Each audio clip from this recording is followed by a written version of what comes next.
Hey guys, welcome back to another episode of the Typical Skeptic podcast. I'm really excited about my guest today. Every time, like I just posted a short with Ellen on Instagram and it got like over 3,000 views. So people like what she has to say, you know.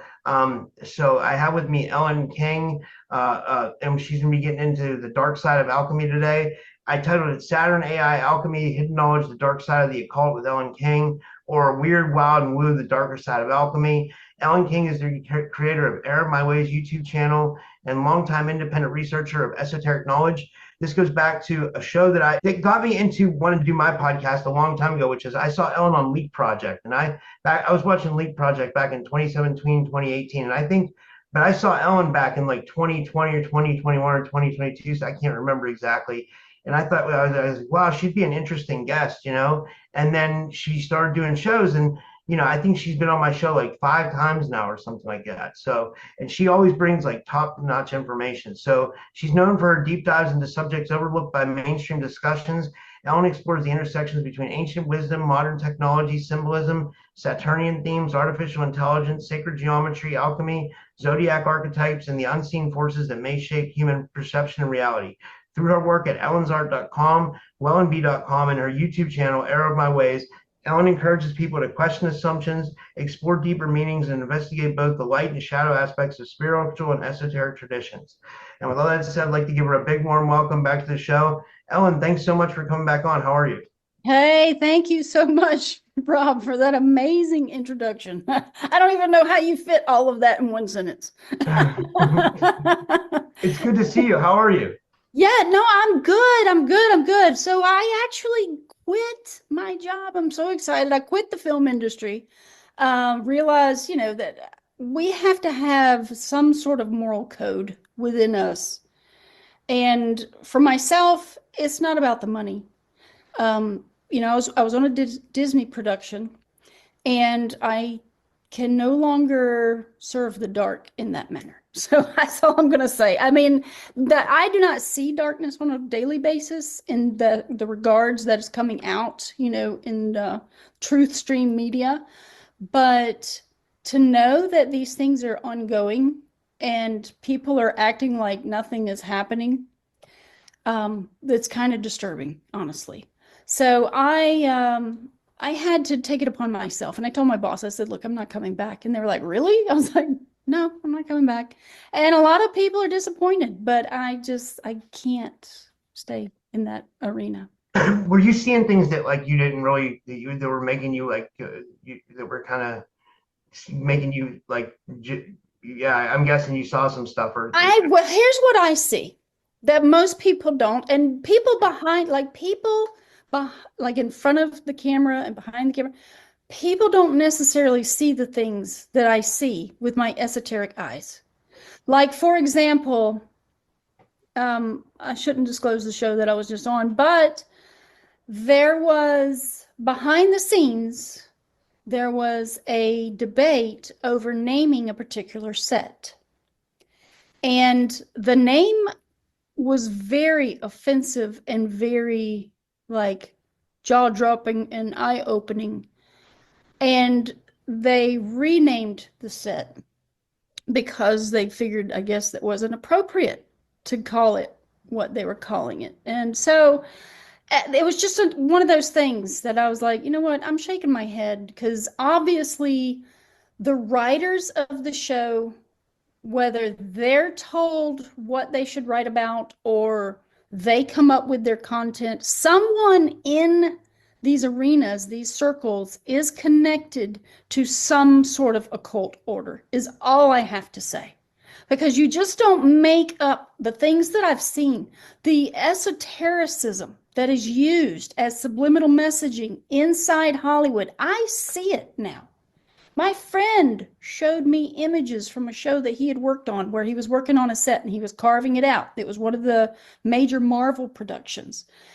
The entire set was one big occult symbol that I could recognize. He did not recognize it because he does not speak symbolic language. He does not read it or understand it. But these are the things that I see. and let me just say, when you see stuff like that, it's not just that it's like Freemasonry or something. It's usually maybe something deeper, that there might be some like sacrificial things going on or human trafficking or something very devious going on behind the scenes that like people don't really recognize. But I is that what I'm guessing, or maybe? So, yeah, I mean, e- essentially, our our thoughts and our minds begin to co-create reality with everything around us. The shapes, geometric shapes, colors, lights, darks, all of these things are actually power of creation. And people have not really brought that fully into 100% awareness yet.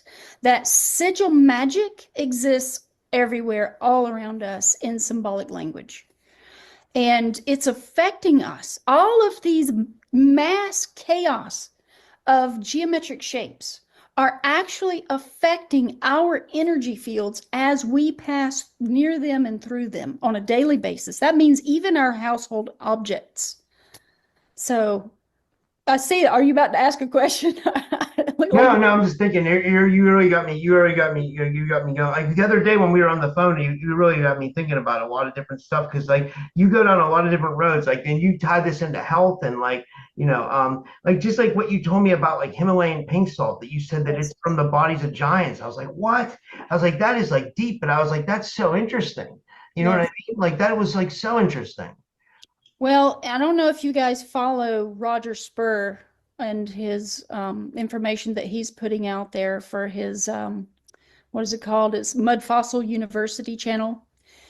He has been speaking for years now about how the biology around us is living biology of the past, of giant entities like dragons and snakes, and there's elephants, there's, just a world full of enormous beings.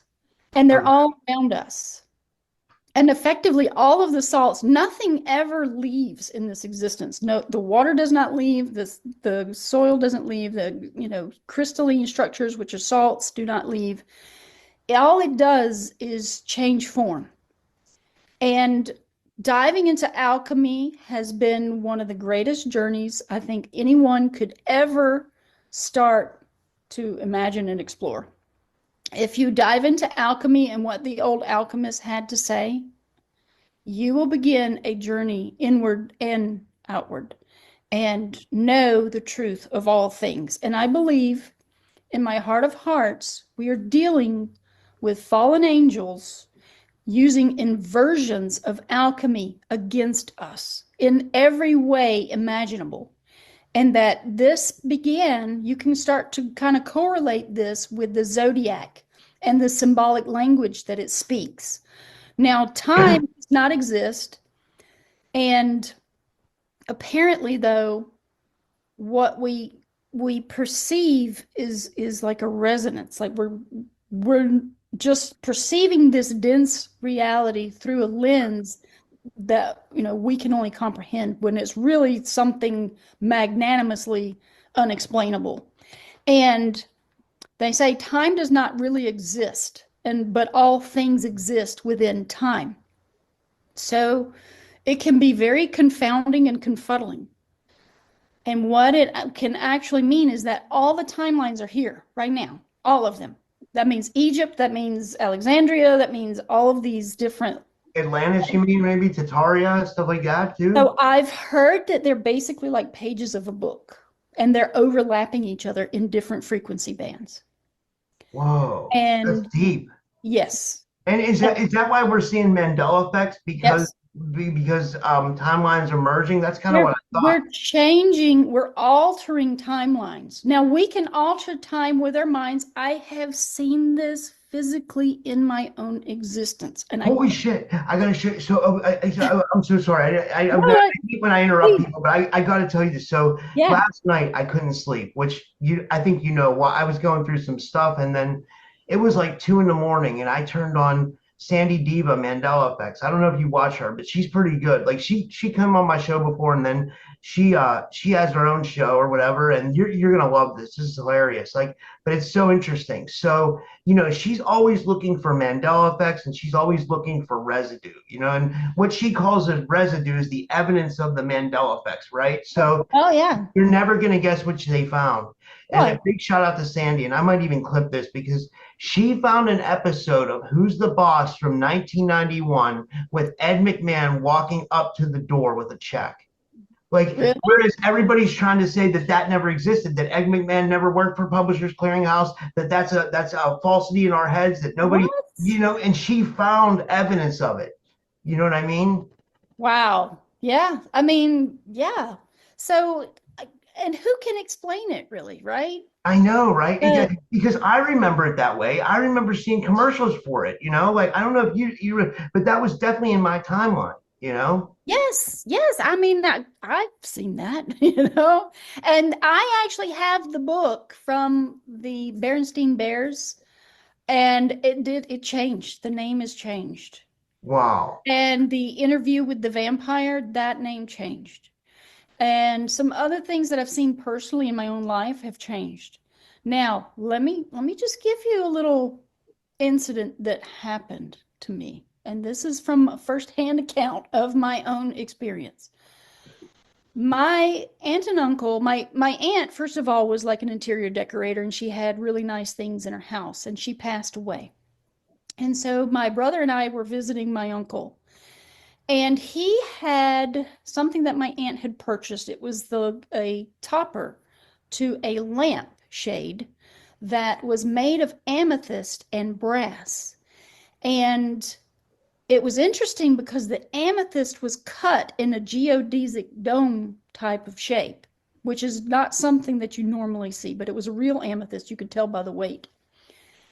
And my brother noticed how it resembled the key to the time machine in that movie, The Time Machine. And he goes, "Oh, that looks like the key to the time machine in that movie." And my uncle, being the character that he was like, "It is. It's the key to the time machine." And I said, "Oh, let me see the key to the time machine." Okay. Now, what we have not yet realized is that the power of three is what is necessary to manifest things into our world. And this is in old magical practice, and you get into, the gematria, like all of the numerology and things of that nature. Anyhow, I did not know this at the time, but we just created a magic spell. And we put our consciousness into an object. And it was two males and a female, which is what the magical practice actually requires, because you have Isis, Ra, and El. Isis being the moon, Ra is the sun, and El is Saturn. That's Israel. They're three gods of creation. So essentially, putting that energy into the object carried over into the future. Now, a strange thing happened one day, and as I pretended to unlock the keys of the time machine inside of me on my chakras. I was like, "Oh, I'm just gonna play with this, like I'm unlocking the time machine, blah blah." Anyway, my roommate at the time was coming outside as I was about to lift the lid off the chicken pen to feed the chickens. And as I lifted the roof off of their little house, a chicken shot out, no lie, like it had been shot out of a catapult, and went straight through the bushes over into the neighbor's yard. Whoa. Now, it was the strangest thing because there was no reason for the chicken to do that. And number two, usually when a chicken gets out, they do not go very far, because they only know their flock. This chicken went into hyperspace and was gone. I stood there around for a few minutes looking. My roommate was like, "Oh my God, the chicken." I was like, "Yeah, I have no idea what just happened, but I cannot spend time looking for the chicken. I got to go. I got to be somewhere." I had an appointment. She had an appointment. We both left. She obviously came home before I did because as I come in the house, she goes, "Oh, did you put the chicken back in the pen?" I was like, "What are you talking about?" She said, the chicken, it's that black and white chicken, right? And I was like, well, let me go see this.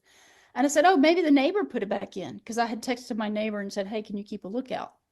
And I contacted him. He said, no, he had not seen any chicken. Um, and there was nobody else to catch the chicken and put it back in the pen. Anyhow, my pen was like Fort Knox. It had fence even underneath their pen. So there's no way for this chicken to get back inside the pen. And with no one to put it back in, the only thing I can conclude is that somehow there was a link between unlocking the time machine with this anomalous object that we labeled time machine capabilities and what had happened. I don't know. All I know is there was a Mandela effect that took hold and no one could explain it. My roommate was a witness to the whole thing. Nobody would believe me if I didn't have at least one witness. So I don't know Wow. what to say, but that's only one thing that has happened to me. I have weird things all the time. And Yeah, that's like, can I tell you before there's that guy Ken who comes on my show from We Are One podcast. He's always telling me he always has things disappear and appear and disappear.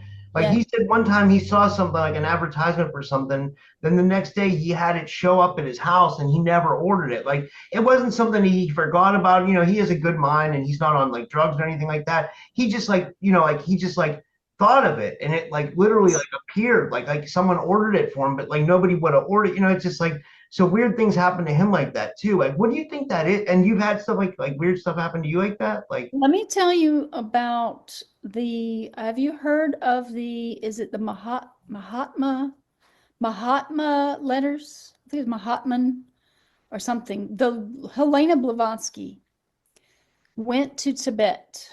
I think she spent 3 years, if I'm not mistaken. Anyhow, there she was able to exchange letters when she got back to America. She was able to exchange letters telepathically through some sort of it's kind of like this Mandela effect thing that we're discussing, through thought form with her master that she studied under.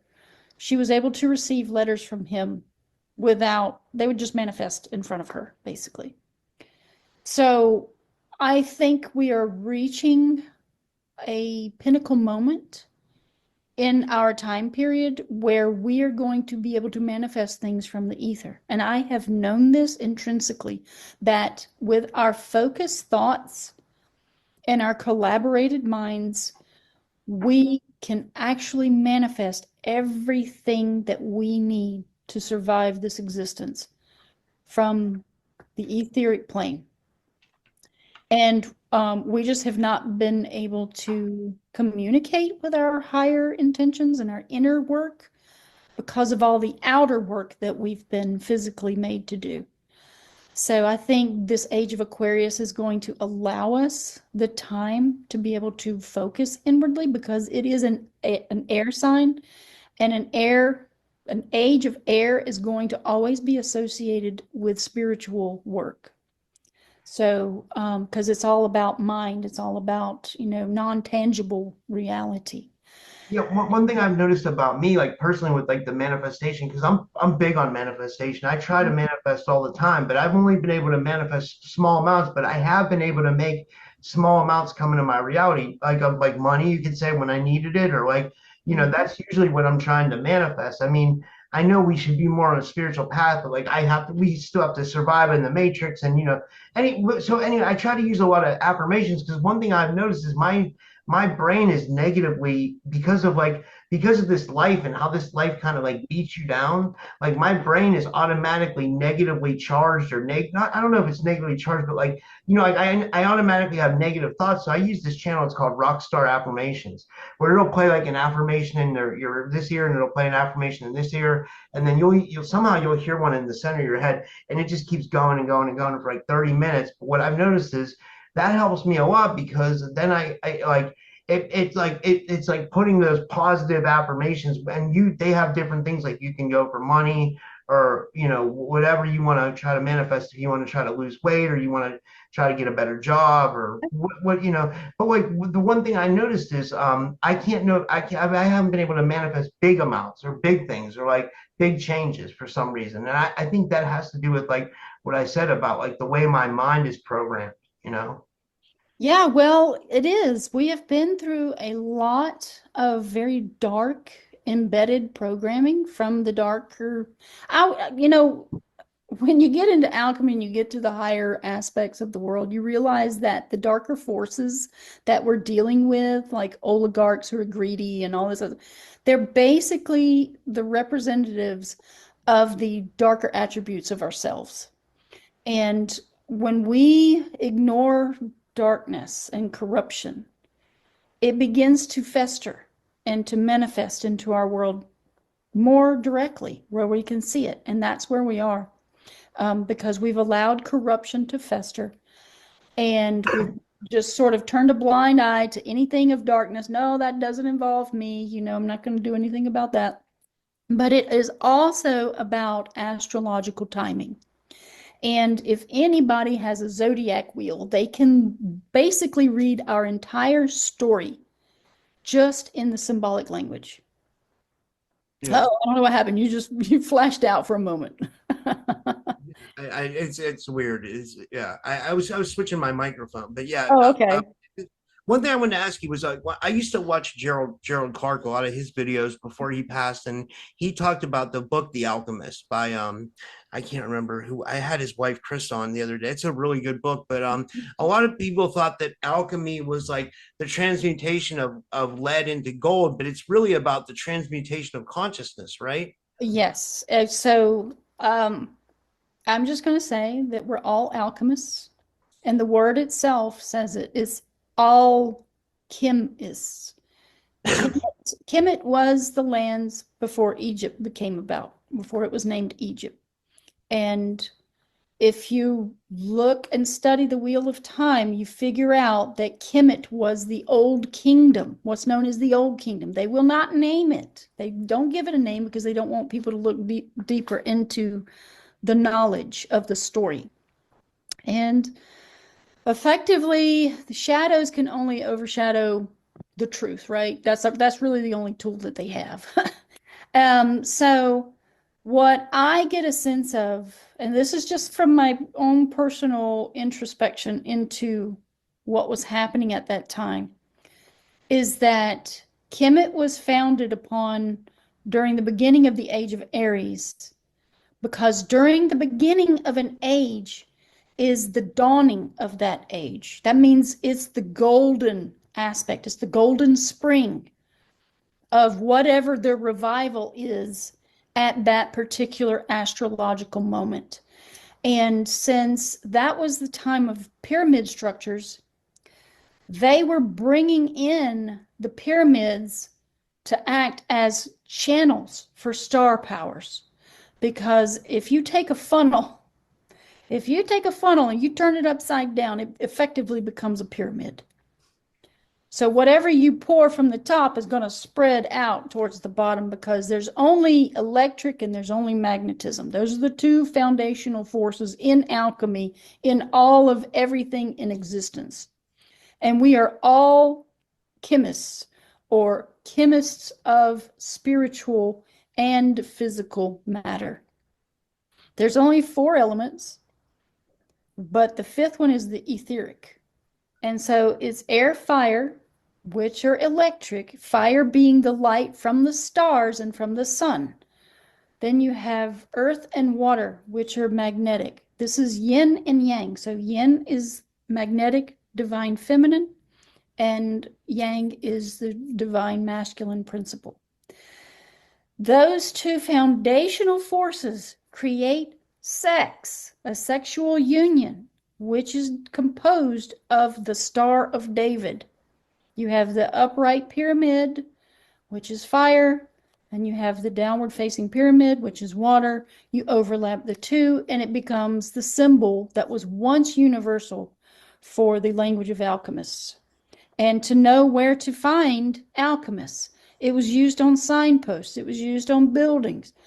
The alchemists were the ones who studied the stars, who studied high magic, and knew the inner and outer language of how to medicate, how to divine, how to do a plethora of different things. They were basically the go-to, like the one-stop shopping at Walmart that you can do, but this was for somebody who had knowledge.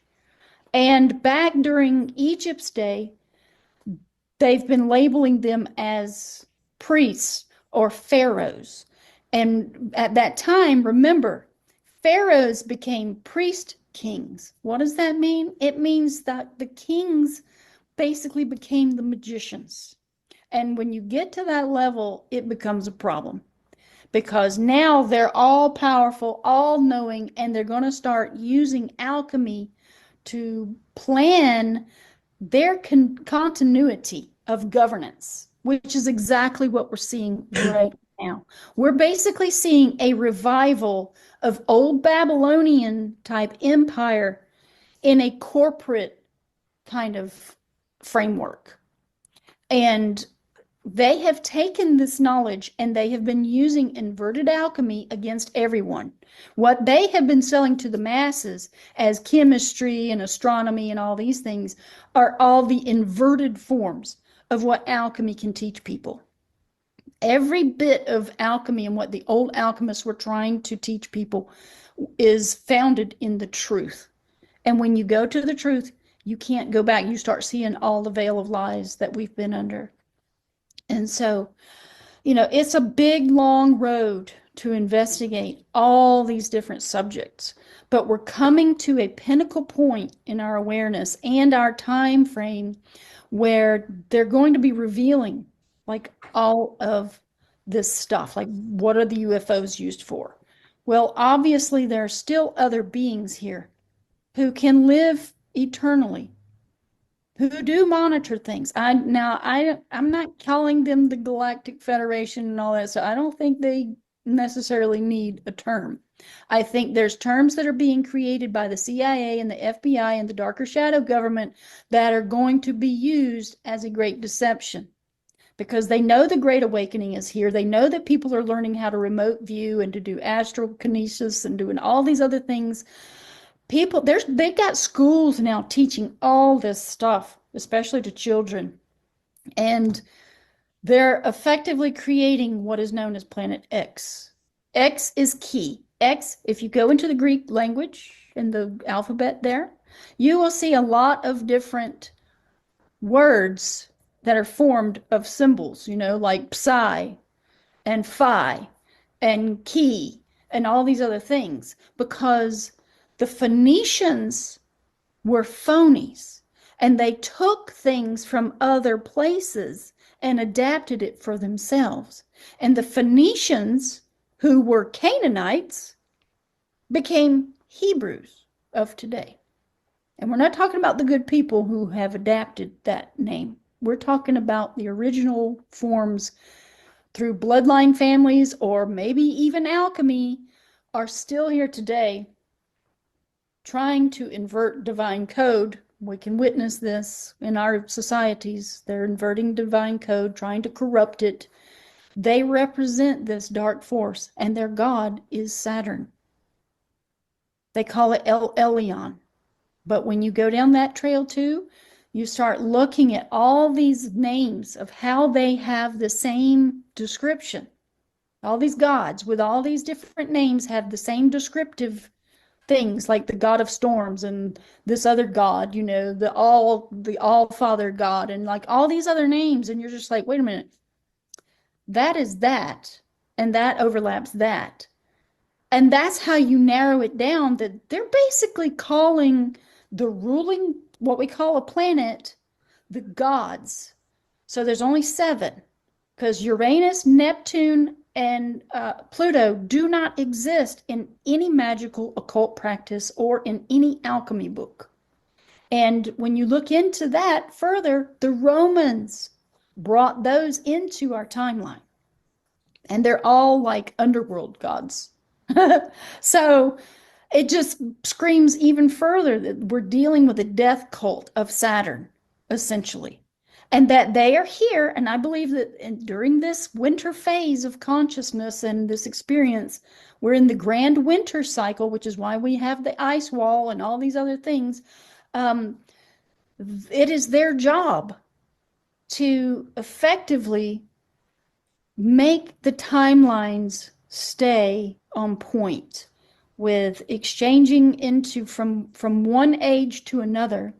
There's these two forces of light and dark effectively create the change that are here to make sure that the timelines stay on point and do happen the way they're supposed to. It's all like one big stage play. When you get into the zodiac starts explaining the entire construct. Yeah. And when you get into the Kathara grid, which is the 12th Sephiroth versus the Kabbalistic tree, which is only 10, the Kathara grid lines up better with the 12 houses of the zodiac. And it's like the Kabbalistic tree is only 10, which means it's missing two. And like all of this is so important, really. And it gets deep, it gets dark, but it also gets light. And we're headed towards the light because we're going into the age of Aquarius. And that's the main thing to note. But as you and I were talking the other day, I think it's important for people to arm themselves with knowledge about spiritual things that they can do to thwart some of the experiences with these entities that might be affecting people's lives. Like you and I were having the conversation the other day, Rob, where you had some experiences Yeah, that, it's been ongoing for a couple years. It's on and off. It seems to come on when full moons. It seems to come on when I recently went through like a split up like with like someone who was like a girl who was like a podcast partner, but then it was kind of turning into more than that, and you know we were almost like best friends. You know what I mean? So it was like that obviously put me in a depression state. And I think when I was telling someone this again, like when you lower your frequency, it really is I'm an absolute evidence of this. Like this is evidence now. I'm telling people, like when you lower your frequency, it opens you up for attachment. Somehow it does. You know yes, what I mean? So like yes. there's something to this new age, like raise your vibe type stuff, because like I really feel the higher vibe you're in, the less you can be attached to by these demanding entities and stuff, you know? I just want to say that I've been listening a lot to Michael Jackson's Thriller song. And when you re-listen to the lyrics of that song, it's essentially describing everything that's about to happen here. Um, he basically says that the demons are closing in on every side unless you change that number on your dial. And that means you have to switch. You have to change your channel inside of you, raising your channel, raising your frequency so that they cannot access your physical body. And I Yeah. think that's one of the things that, they've been trying to do is lower our vibrational frequency inside our bodies in order for us to become possessed by disembodied spirits, whether they be demons or just wandering spirits that can see us and see our energy fields. Yeah. Apparently, there's different planes that spirits can get stuck in. And I'm going to come back around to what we've been discussing full circle about some of the remedies. But I just want to put this out there that it dawned on me that we are putting our deceased inside of cube shapes, inside of containers, inside of boxes. And this again is also increasing the amount of satanic or Saturnian energy because Saturn's energy is cube shaped. Now, when you get into listening to indigenous cultures around the world about what they have to say about, you know, citing the rights to the recently deceased and how the spirits are connected to the body for 3 days after they have passed, and how important it is to cite them rights to help guide them into the afterlife. We have not been doing that as a society, which means that there is potentially an enormous amount of disembodied, dislocated spirits walking around among us. And this can get very disruptive for certain people, especially ones that are very sensitive to these types of entities. I think going back to what you were saying, I think that's what it is about me. I think I'm just sensitive to energy. Like I noticed one thing, I'm sensitive to like astral entities too. I notice when I smoke weed at night, because I'll always like after I'm done with my podcast, I'll smoke a joint. And I noticed that like what it does is it, I mean, I'm not condoning any drugs. So for YouTube purposes, I don't want them to take down the video. I don't want anybody to use any drugs. You know, this is just something personal I do. But like I've noticed that when I smoke marijuana, it like opens up some kind of like vision in me where I'm able to see astral entities, and like all of a sudden I'll see entities, and I'm not crazy, guys. I'm Yeah. as you can see, I'm completely coherent, and I'm like 100% normal, but like I can literally see entities in my walls. And when I'm outside, I live in an apartment complex. There's a dumpster. I can see entities on the dumpster and shadows coming from that, and that entities on the ground, and entities in the trees, and entities in the grass, and entities in the rocks. It's like there's astral entities everywhere watching us. Like it's just we don't have the whatever the I know people. This is kind of like a cliche thing. Everybody says we only see a certain percent of the electromagnetic spectrum, which could be absolutely true, or it was specifically designed that way. But we have a lot of things watching us in the astral. I don't know if they do that to prey on us or if they're just watching us, or it's weird though. Like, and I hope I don't know if I'm right or wrong, or, you know, but it seems like what I'm seeing is like absolutely there, you know? Yes. Well, there is this question to ask you. Are you obtaining your resources from a trusted source or from one of these like outlets that's out here publicly? Oh, trusted. Yeah, because of the medical marijuana and all the stuff that the corporations have gotten their hands on, I wouldn't trust that at all for Yeah. anything. I basically had a friend that was living in California, and I think he was obtaining stuff from a dispensary, and he was having some severe trouble, obviously, with disembodied spirits that were possessing his mind because he kind of went off the deep end. So I do warn people, they're trying to get us possessed in all kinds of ways, but I wanted to offer solutions for Yeah, people to do. absolutely. Yeah. So, one of the things I've been pretty good with just going inwards and sort of downloading solutions because my mind ponders over timelines. And I was wondering about Egypt and in the past of what they would use for soap. And I had pondered this thought for months. It would just come in my thoughts, whatever moment. And I'd be like, I wonder what they were using as soap.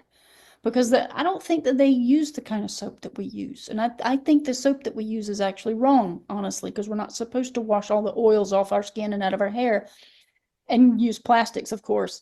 So all of a sudden, this thought came to me that I need to use oil and to add salt to the oil and then to bathe in that and to apply it to my body. Well, I began this in 2018. I began this practice of anointing myself with salt and oil, and the oil that I use is grape seed oil. So it's a very light oil and it goes into your skin very readily and it doesn't leave a greasy residue for very long. So I use the sea salt that I gained when I went to the Dead Sea. I actually collected about 2 pounds of salt and I added some of that. And I stir the mixture 3 times, 3 times counterclockwise, 3 times clockwise, and I do this 3 times in a row. I wanted to put intentions and magic into it. And basically, those are the forces of the universe going clockwise and counterclockwise. So I do that, and then I anoint myself starting from my feet and go up and especially focus on the belly button putting salt in my belly button because that's where we come into the world, and then all over, put it on my face and everything. Well, in 2018, I was adding that practice along with Kundalini yoga, which is a pranayama breathwork type of yoga where you use your focused breath and you meditate with your third eye. And I was doing a lot of earthing, like grounding with the earth, full body earthing, and also sun gazing and doing pranayama breathwork while sun gazing. Well, it started to activate Kundalini forces inside of me. On the second night of my Kundalini class is when I started having a lucid moment where I felt the energy inside of me while I was somewhat awake. And I could feel this resonant energy begin at the base of my spine and shoot up to the back of my neck, just below my skull. And it felt like it was just a resonant kind of semicircle around my neck. And it was a very strange sensation. But like a child, I began playing with his energy because I was like, okay, this is like one of the prerequisites to astral projection. And I want to remember how to turn this energy off and on. So I did this with my subconscious mind. And I began flipping it on and off like a switch, a light switch in a room. And I did it about 12 times and I fell asleep, unfortunately. But uh, as a practice, I only had it that month for about 4 weeks. I did the Kundalini yoga and I was doing the breath work and all that stuff. And I let my friends know all my results. And I did not continue to follow the practices, unfortunately. But I know that by studying alchemy, salt is one of the base root foundations of our entire body. And since it is a crystalline structure, we need different types of salts, and those 12 salts exist inside of us. And the 12 processes of alchemy exist inside of us, inside the organs. As we consume food, it goes down, it gets digested, and it goes through distillation and calcination, and all the different processes are inside of us. In astrology, in the Western astrology, the signs for the houses of the zodiac are alchemy symbols for the different 12 processes of alchemy, which means we are being alchemized as we go through each incarnation into each astrological house to evolve and hone our soul into something greater in the future. Now, as the Egyptians were trying to teach back then about the two parts, the Ka and the Ba aspects of ourselves, I essentially get that the Ka is the key or light force energy, which is the above, which is Yang. And then the Ba is the lower shadow self, or what they call the shadow self, or dark night of the soul and all that stuff. I believe that's the soul. So you have a spirit and you have a soul.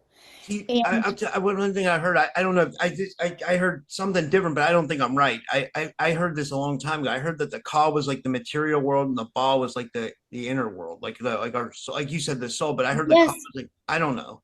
here's what I start gathering. Again, like for me, I embody a lot of different subjects. Like I Yeah. tap on different subjects. And when you come across cymatics of sound, and you come across the days of the week and the names of the days as or basically they're the seven planetary bodies as they have changed names throughout time. The ba sounds like ma, but you put that pop with the ba with the b sound, right? But when you sound off a b, you have to put your lips together to form an M. Ba. So I'm saying that the Ba is the moon and the Ka is the sun, and they're the two channels, just like Pingala and Ida, that are inside of us. They are the sun and the moon channels, which is the divine masculine, divine feminine. And in Egypt's day, they would be the Kaaba, the Kaaba. Oh, okay. That's That cool. Yeah. It's the spirit and the soul, the light of the sun and the moon. It's in every practice you go through, in every mystery school, in every like religious book, and all the, it's always the same three entities. You have the sun, the moon, and Saturn. The sun, the moon, Saturn. Sol, Om, Mon. You get it? Solomon. Solomon. Sol. Sol is sun for whoever created this name. Sol. Om is Saturn. Mon is moon. And I'm like, oh my God, it's like in all of these different timelines, it's always the same major three. And what was Israel again? Isis, Ra, and Isis, El. Ra, and El. Yeah, Yes. yeah. And El And would be Enlil, maybe possibly, and Ra yes. could be Marduk, and Isis is Isis, I guess. Yeah, I So, mean, and that whole Enki and Enlil thing are also going back to the sun and the moon because you have Enki, Ki is the light, Ki is like life force. In Lilith is known as the moon, the dark side of the moon, or the dark attributes of the moon. Each planetary body has two sides. They have a lighter side and a darker side, and that's their different attributes, which is positive and negative. And it goes into like all this alignment. And it's so fascinating to dive into that and then to pull it out and then to use it and see it in society in motion, in real time, you know? yeah, Because absolutely. effectively everything goes back to astrology, everything in this existence. The fallen angels, they're literally telling us in our faces fallen angel language is not truth. They cannot use the truth because truth is light. So Yes, what do? They have to use shadows. They have to use inverted tongue, inverted speech, symbolic language, all of these things. They tell you lies in the media. They sell it as truth. Then they give you the entertainment, and they sell you the truth as lies in fictional format. yeah, And that's the fallen angel code of conduct. And they tell you that it's Hollywood. A holly tree grows the most in the wintertime of dark, cold, hard, lifeless time of year. That's Hollywood, the magic wand to cast black magic spells in Los Angeles. They leave the fallen part out, but it's basically the city of fallen angels. And then we walk on their stars on Hollywood Boulevard. They're under our feet. Do you see what there's some? literally and figuratively, because they're Yes, probably underground too. You know, yes. Like we are it's higher fascinating. than them, but we have not yet realized it because we have the power of the light. And once we come together collectively to cohese our intentions and thoughts into one forming mind, we cannot be stopped because we outnumber them. And that is why they are doing this whole agenda with putting out all of these cameras before we become online and we become interconnected through our own internet. Of telekinesis, right? Yes, It would be natural telekinesis. yes. And the children are being born with those concepts right now. And that's Oh, why they want us to upload into the cloud or do this all this yes. weird AI shit, transhumanism, so we don't come into our abilities. Let me tell you just a little bit about what I see. We are interacting with a corporatocracy world, right? Like everything's becoming corporatized. Technocratic corporatocracy is what we're falling under right now. They own every bit of the internet, the ENTER net. They're collecting us and our data into the World Wide Web. What is a web? It's a spider's web, which is not a very good place to be, honestly. They are going to connect us to their cloud system. Remember, it says people will be raptured up to the sky, up to the cloud. I'm like, yeah, because they'll be so happy that they're getting free money or whatever it is they're going to give us to maintain our, area in our smart cities and stuff. And people will rapture themselves up to the sky in the cloud, the internet cloud, with uploading their consciousness, with playing video games inwardly instead of externally. But it requires your consent. Everything about this dark technology requires our consent to contract with it. And that is something that I pulled in from studying of just a little bit about law and about common law versus corporate law versus maritime law, which is what we're all falling under right now. We're following maritime admiralty laws of the sea that govern corporations. We are not using our de jure common laws. And the Constitution is being basically walked upon and stepped upon and ignored by most of the courts in this country. This is a very You serious know crime. what? I think I remember one of the shows we did, you told me about how you basically kind of fought the courts, right? You went in and you basically stood your ground, I think, right? Because certain courts are still de jure, certain ones, especially small towns. How are you supposed to know? You find out as the cities get bigger, they will not recognize that you number one, no one can tell you in this existence what your signature is. And when people start dictating how you can write your signature and how you can't, that's a dictatorship. That's not a de jure government. Yeah. And I experienced that in a larger city court. Um, I was caught holding my cell phone, which I did not know this was a felony now. Y'all better know A this. fucking felony? Holding They're your cell considering phone? it a yes. January 1st is when they created this law, at least in Georgia. Check your state laws, but it's probably across the United States now. Holding your cell phone is a felony, but yet it's only a $50 fine. Does that make any sense? Wait No. a minute. Holding it where? You mean in your car or something or Just what? holding it in your hand while driving. And Oh, okay. I Like had while mine in driving. my hand. I just had Yeah. it. I didn't even have it up to my face. I wasn't looking at it. I just had it in my hand. And I'm at a stop sign and I'm just looking both ways, stopped. And then I go and this sheriff pulls me over and I'm like, excuse me?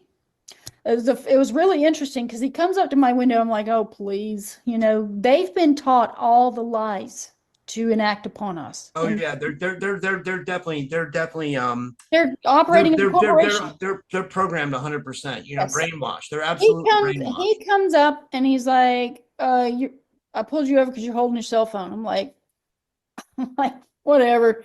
I give him my license, which I need to get rid of all this stuff.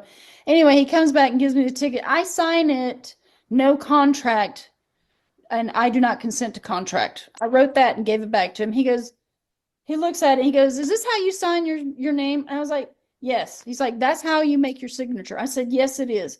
He's like, I can arrest you and take you to prison." I said, "You can't tell me what my signature is." And he goes, "Have a nice day." And he turns, on heel, goes in his car, slams the door, and speeds off. And I was like, "Yeah, it's that easy."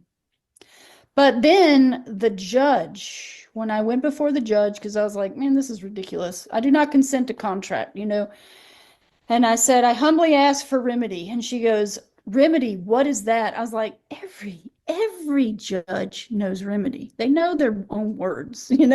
So anyway, it's like, really? I was like, oh my God, she's going to try to give me, a run for my money. Anyhow, she basically committed 4 counts of treason in the moments that I was before her. And I had a witness and we were both flabbergasted. Like this woman said, her court does not abide, they do not recognize common law. And I said, well, you recognize the Constitution of the United States of America, right? She said, yes, we do. And I was like, well, that's common law. And she's like, well, codes and statutes are now common law. And I was like, no, it's not. It's never been common law. Code, statutes, and regulations govern corporations. Anyhow, instead of arguing with this criminal that was before me, because I knew I wasn't going to get anywhere, I just went, whatever. What have I got to do? And she's like, well, you got to go buy a device that holds your phone so it can be hands free. And I was like, okay, fine. So I went to Five Below, got the ticket, and got the receipt and showed her, and I was absolved. And I had to sign an affidavit thing that said that I would never hold my phone. It was ridiculous. I'm like, okay. And I canceled that contract too. You can do this, by the way. She would not let me sign my name with upholding my own rights, which is a UCC 1-308 and a without prejudice underneath my signature. She wouldn't let me use that. And that is actually part of the signature that I use when I sign things. Because if you look up these codes in the Universal Commercial Code, it reserves your rights. You reserve your rights. And she would not accept it. And I'm like, wow, you will not accept my rights. We are in deep trouble, people. We are in deep, deep trouble. We are going under the deep state's rule. And there's going to be half good and half dark out here, half light and dark. Anyhow, our world is changing rapidly, and a lot of the players are taking their roles seriously. And Saturn is the challenger of this age and the one to follow, which is Capricorn. So they're creating monsters and labs to basically rule us in the age of Capricorn. And this is how time flows, is like everything that's happened before is still here around us and is happening again. And so, anyhow, time is a very strange thing, but when you begin to study it, it starts revealing itself before you and how it actually operates. When you truly resonate with truth inside, things will present themselves to you because you become a seeker inside and outside. And that's essentially, how I feel my life is right now. And I can't change that because I don't want to change it. I don't want to be one of these people that portrays myself as anything else but aligned with the light, even though a lot of the subjects that I breach are very dark because I feel like they need to be brought to the light. And more people just need to gain awareness so that they will not be broadsided by the things that are coming upon the earth right now. And, you know, the Bible is just a record of the zodiac. And that's another thing that people need to realize is that they're telling us everything, even though some of that book was very, very much altered. Because anytime you see Lord in all capital letters, it's a reference to Saturn, which is all capitalized because all capital letters represents dead entities, and that's why they're also found on tombstones. The all caps letters, that is. So, but I wanted to get into more of the weird things that we had been discussing so that we can also talk more about remedies for people, especially with spirits that come into your home and things of that nature. Sage has always been a go-to for clearing your space, and the Palo Santo, is clearing and bringing in the positive energy as well. So smoke in general is really good for clearing, especially with the technologies. Let me tell you, my computer starts doing weird things. It tells me it does not have a screen, for example. It doesn't, it's like, I've taken screenshots of some of this stuff before because all of a sudden it'll tell me that it has no keyboard or there's some other weird thing that it does. I go for the Sage because I know that it's not really telling me the truth. And as soon as I light the Sage or even threaten to get the Sage, it instantly changes. This technology is a channel for disembodied spirits, whether they be demonic or otherwise, to come through into our existence. I'm not sure exactly how it's done. It's probably something to do with the liquid crystal displays and the Black blue mirrors. light. They're black mirrors. Yes. It's like a technique. It's a technique of scrying. And like that woman who used to come on my show, Renetta Jones, she passed away. She talked about how entities came through electricity, how they would come through electricity. I don't know if you would agree with that. Yes, I can see that. Now, let me tell you about the frequencies too. The frequency of the light, they are using blue light tech because it is connected to the dark light of the world, which is the moon. Why do we call it blue moon? It is not because there's two full moons in a month. It is the blue throat chakra energy. These seven planetary bodies are honored as the 7 days of the week. Each one coincides with a color that is part of the seven rays of the visual light spectrum that we see. And they are connected to the seven chakras that are inside of us.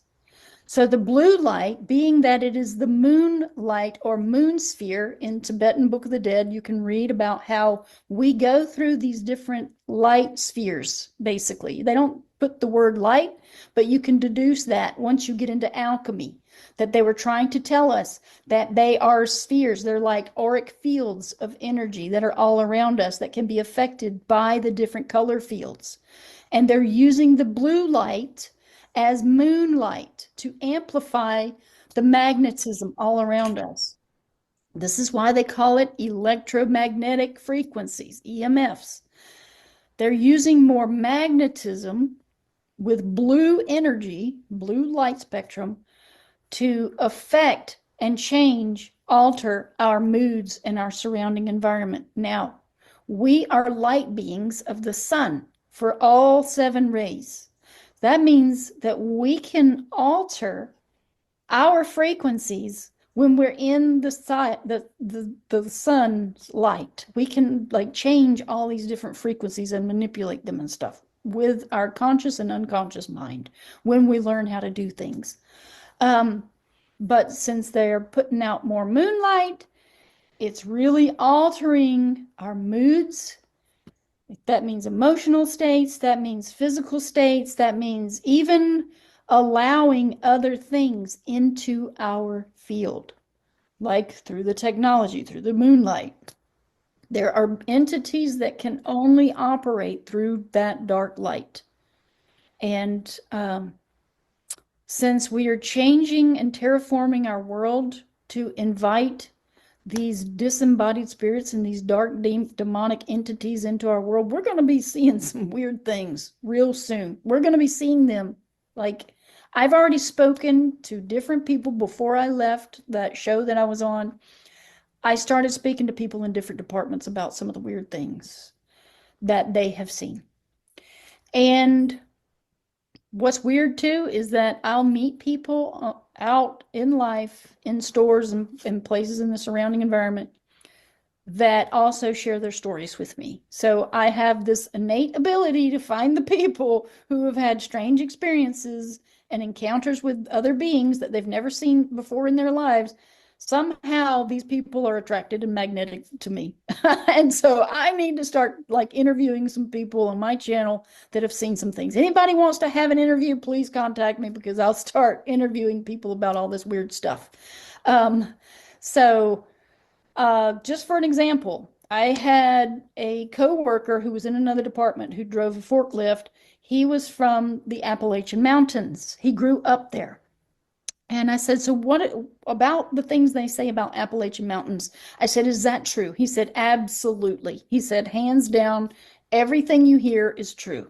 He said, you don't whistle in the woods. You don't whistle back. If you hear something whistling, if something calls your name, you do not answer to it. If you hear someone calling help, you do not try to go find them. Like all these different things. He said, you close your doors, lock your doors and windows at night, and you also close the blinds or curtains or whatever you have. You close all the windows because things will start looking inside your house at night. And I said, well, did you see anything? He's like, yeah, absolutely. He said, when I was a little kid, sometimes I would go and open the curtains and look, and there would be something looking back at me. And I'm like, well, what was, I'm like, what was it? He said, I have no idea what it was. But this one time, there was a pale white face looking at me. It had hollowed out blackened eye sockets. It did not have eyes. They were just like empty eye sockets that were black. And I was like, oh my God, that sounds like Jack Skellington in Nightmare Before Christmas. And he said, yeah. And I said, well, it also You sounds know, like it sounds like one of those rakes. Do you know, like in the exactly. paranormal, they talk about those rakes? And I told him, I said, it also sounds like what they call the rake. And he was Yeah. like, well, I don't know what it was, but it was scary. And it was looking at me. And I was like, oh my God, that's crazy. I said, well, was there anything else you ever saw? He said, yes. He said one night he opened it up and there was a hairy chest in front of the window. And I said, what? So what was a Sasquatch? He said, I don't know. I couldn't see the head. It was so tall that basically it was taller than the window and I couldn't Holy see the rest shit. of it. And I was like, oh my God. I said, that had to be a Sasquatch.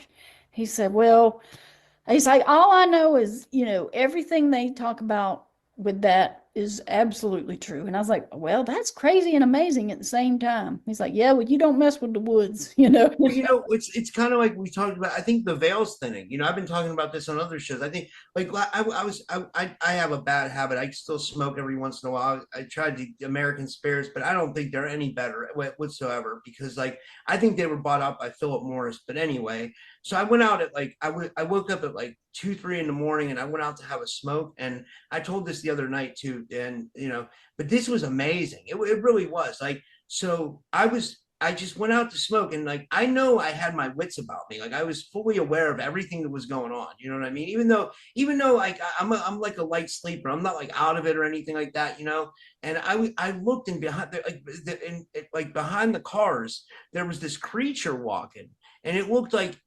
smaller than a bigger than like a fox or a raccoon but smaller than a bear. So maybe it could have been and I was like, is that like some kind of interdimensional creature? But what was weird is it walked behind the cars and then I never saw it again. Like it never walked another way. I never saw it walk further down the parking lot.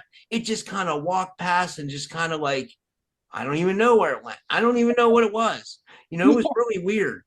Well, It makes me think the veil's thinning. Like we're going to start mm, seeing more and more stuff. well, let me tell you this. Um, Basically, there's creatures that can pop in and out of this existence. They have it's either technology or abilities. One or the other. Anyhow, um, so my boss told me a story and it just kind of blew me away. His brother, they had two different fathers, but they had the same mother. He's like, you need to talk to the foreman. He was the foreman. He's like, talk to him because his dad actually had a friend who was a shapeshifter. And he said that I guess he was in Africa or something, like he lived in Africa. And he said that his friend had talked to his dad, he'd been visiting him or something. And he said that he's like, I'm tired. I'm just going to go home. I'm so tired of everything. I'm going to go home. He walked down to the river, turned into an alligator, and got in the river and swam away. What? Holy shit. And I'm just telling you, like, here's what I've learned based on listening to a lot of Native American lore. And if you get into Carlos Castaneda, you get, like, listen Yeah. to all I these love different fascinating. things. They're talking about shapeshifters who effectively either they've contacted a dark shaman or a shaman who has done some magic for someone to help them turn into an animal and don that ability, or they've contacted witches and the witches have given them that ability. Through black magic practice, they've allowed them to be able to change into forms of animals. And I think that's associated with very dark magic.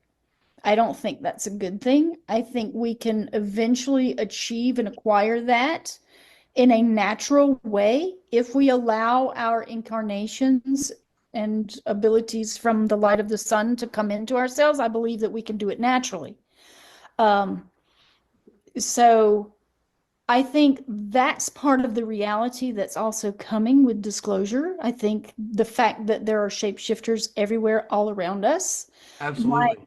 I have another friend, and I might have told this story on your channel before, I'm not sure, who had gone into downtown Atlanta, gone to a store there with her daughter. It was the Michaels art store. Nobody's in the parking lot. It's almost time to close the store. She stays in the car, and her daughter is walking towards the store to get whatever it was. All of a sudden, this black man appears from out of nowhere. Just boom, instantly he's there, walking in a very direct and intentful manner towards her daughter, crosses in front of her car, looks at her in her car. She said he had like yellow eyes that had slits. Wow. And he was making a beeline towards her daughter. She said she immediately stepped out of the car and started yelling at him, pointing at him, and telling him, you stop right there.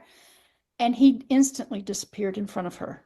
She said, I know you're not going to believe me, but these things exist. And I was like, I totally believe you because I've been talking to other people randomly, strangers who share stories with me about things that they are seeing now. And not only that, but I mean, people who have been abducted, seeing UFOs, experience things, anomalous things. And I'm all about this stuff because I believe it's part of our truth movement, really. Yeah, it is. And so, that incident happened, and I met this woman who was inside a health food store in downtown Atlanta area, and she and I just began talking. We just hit it up. We were talking about truthful things. And all of a sudden she starts telling these stories where she had gone to South Georgia and was intending to purchase land at this one place. So her and her family were there looking at the land. They wandered out into the woods to look at everything. And all of a sudden the woods went silent. No birds, no breeze, no crickets, no bugs. All of a sudden everything was silent. And she said they all looked at each other in that moment, like, oh my God, what's going on? And it's like, she said, it's as if someone said to them all at once, run. And they each just took off, boom, running back to the open field that they had come through.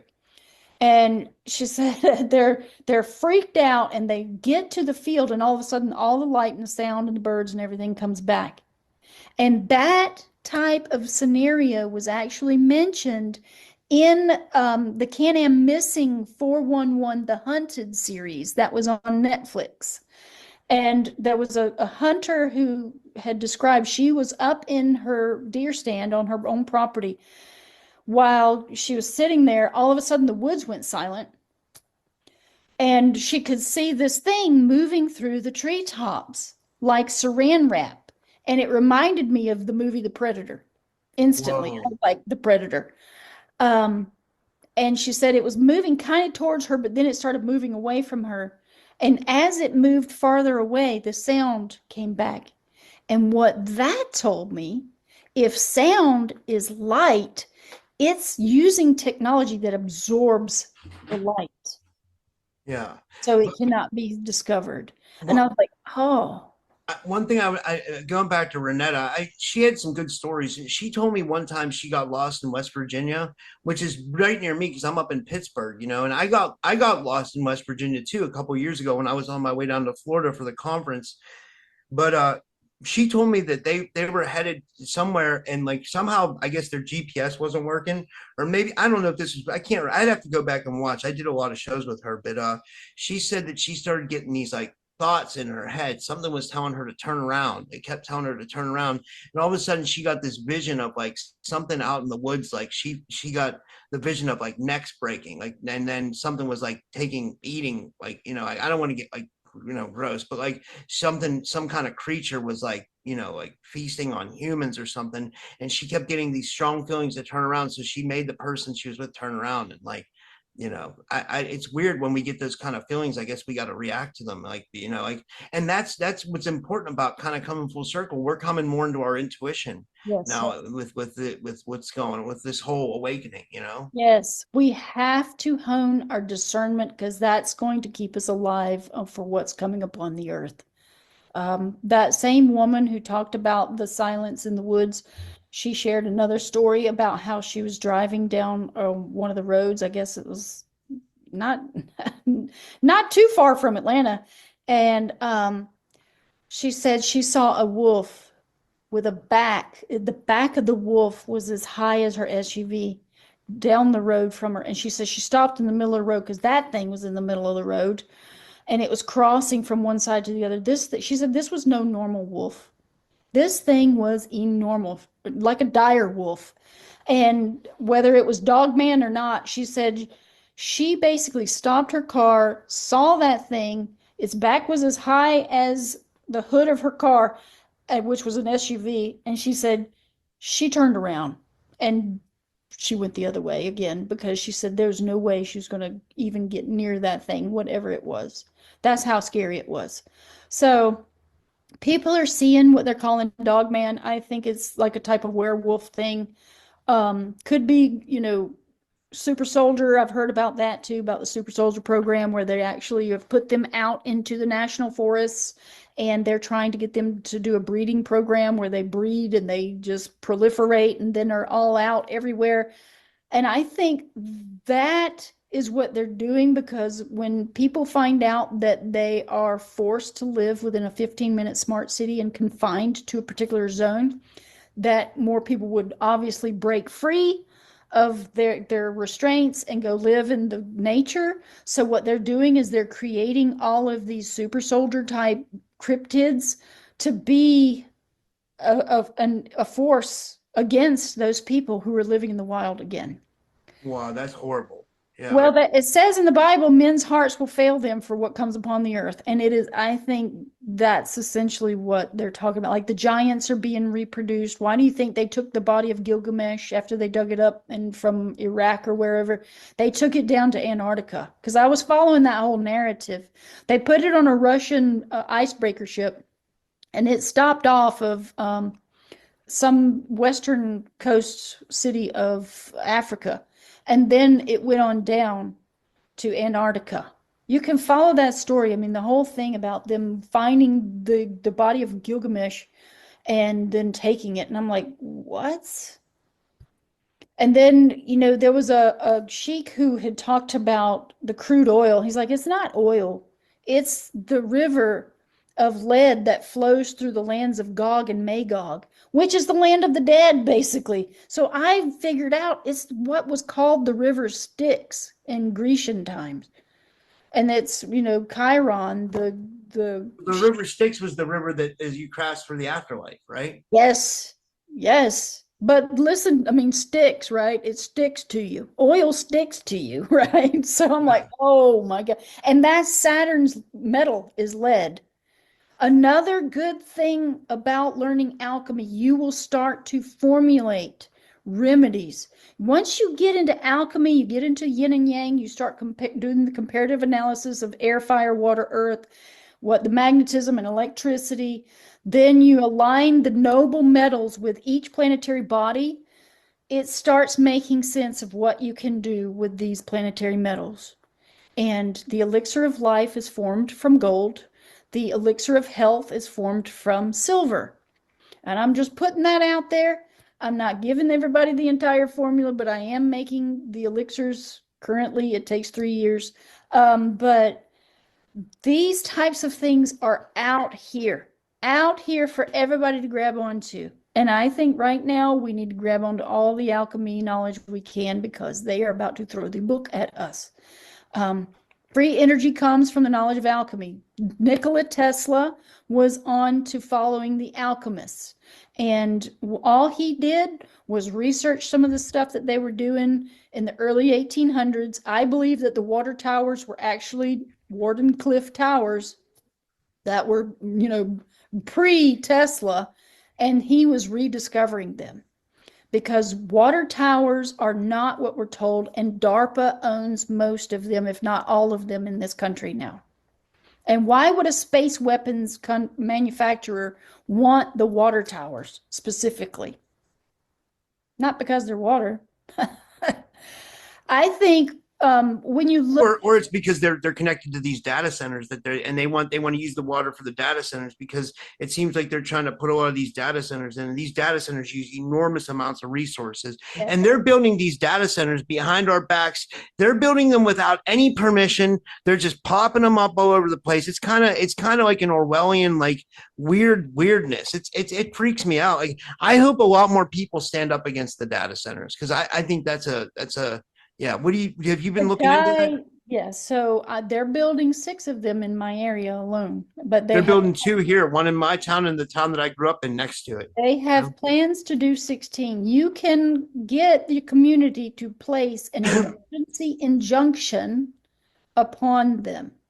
They are being stopped in other states because of the secrecy that is behind it. The people who are involved with selling the property and building it and all that, they've all signed NDAs, non-disclosure agreements, and they are doing these secretly.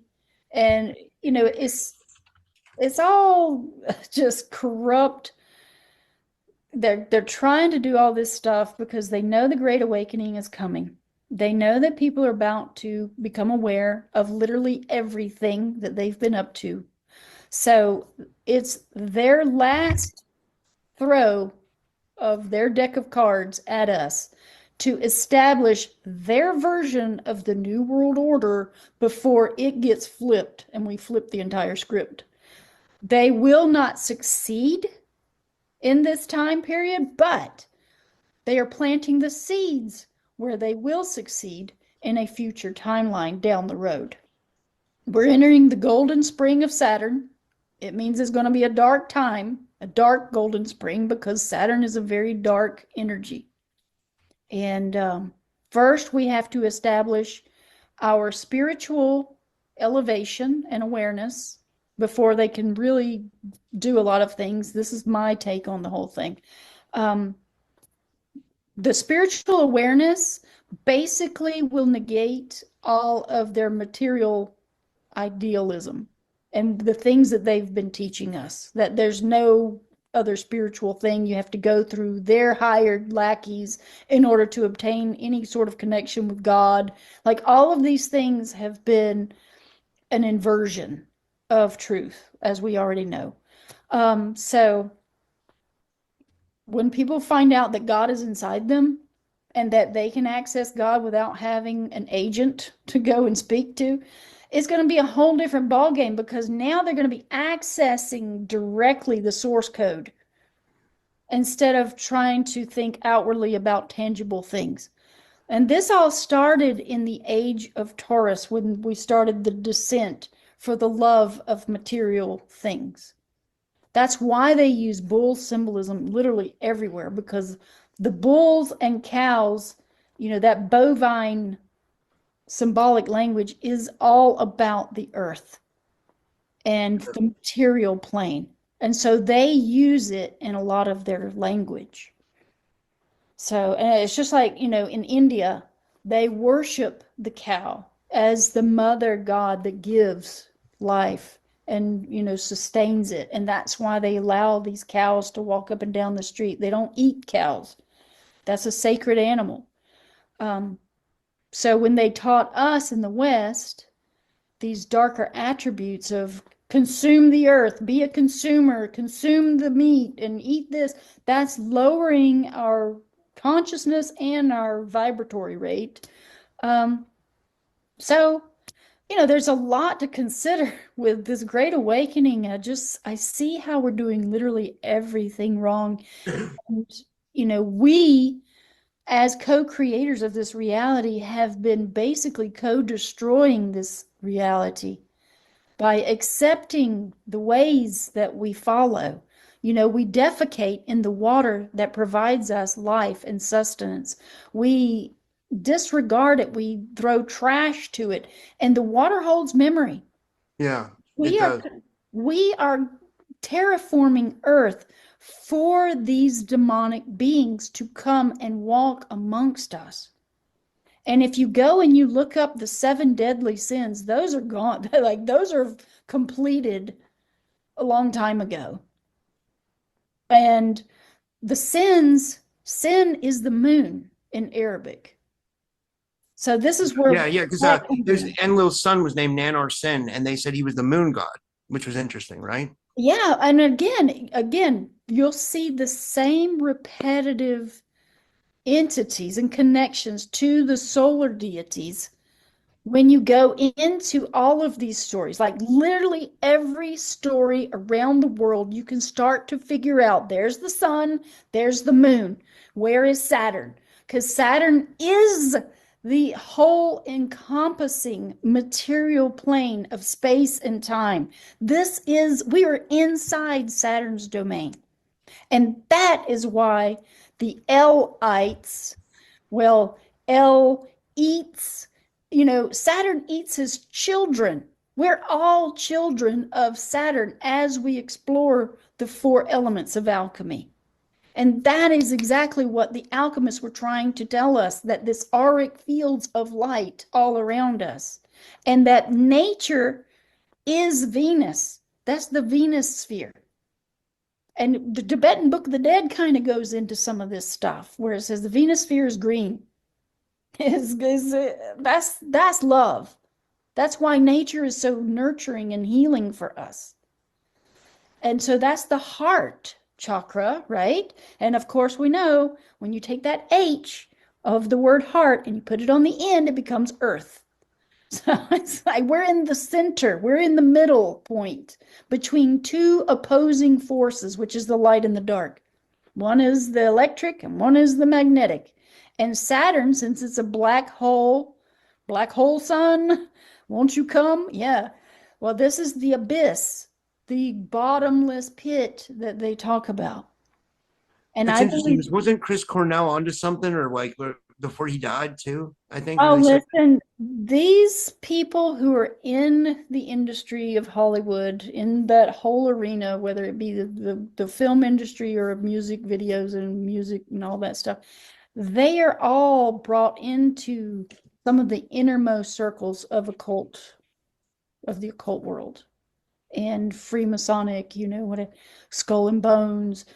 All of these worlds collide and they begin to manufacture all of the fallen angels, which are the fallen angles of the zodiac that's found in heaven. and if you read Thoth, Thoth says avoid the angles, right? He's in the Emerald Tablets. For some reason, he says avoid the angles. I don't know what. Yes, because the angles can only operate in straight lines, and straight lines are masculine.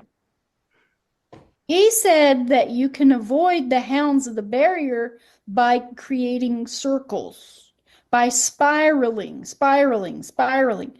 and then you make a circle out of your body, which I guess, you bend backwards and grab your feet, or maybe you like go into a ball. I don't know. Um, but I believe it has everything to do with, again, more spiritual language that we have not been privy to. It's ones, which are masculine, and zeros, which are feminine. And that's the divine code of this entire existence. And they are trying to corrupt it. And I have a book, and people can go and find this book. It's called Spirit Releasement Therapy. And it's about a dentist who started using hypnosis on his clients. And as he was progressing with his hypnosis and hypnotic regressions and knowledge there, he began to depossess people who are gay. Wow, He said that when he would depossess them, they would become straight again. wow. And I'm not meaning that in a very spiteful or hurtful way. I'm just putting that out there and suggesting that their inverted alchemy has been used as a weapon against us for a very long time. Yeah. Atrazine in the water turns male frogs into female frogs. Oh yeah, Alex Jones said that. It's absolutely true. He was like, they're turning the frogs gay. But it was true. Like how many things Alex Jones said that came true? It's unbelievable. You know what I mean? Like he was like him and Bill Cooper were on 9/11 before it happened. Bill Cooper and Alex Jones both called out 9/11. They said it would be Osama bin Laden. They said the government would blame Osama bin Laden, even more so. It was like somehow they both knew. I don't know how they knew, but they knew. I think Alex Jones got it from Bill Cooper. Somehow, Bill Cooper was in that bad shootout. Like, like something really bad happened to him. Like, I think they murdered Bill Cooper. I really do. I don't know. There is no telling because we are in such a crazy, like 20D chess game.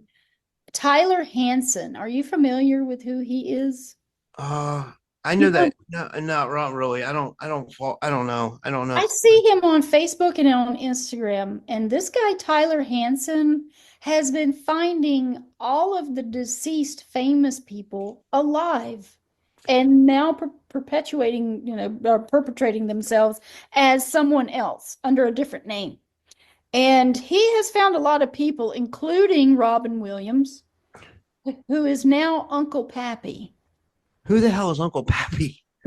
Just when you like here, okay, so here in law, here's a little thing. In law, if you've been a criminal and you've committed crimes that would basically bury you, if you die, you're absolved of all your crimes.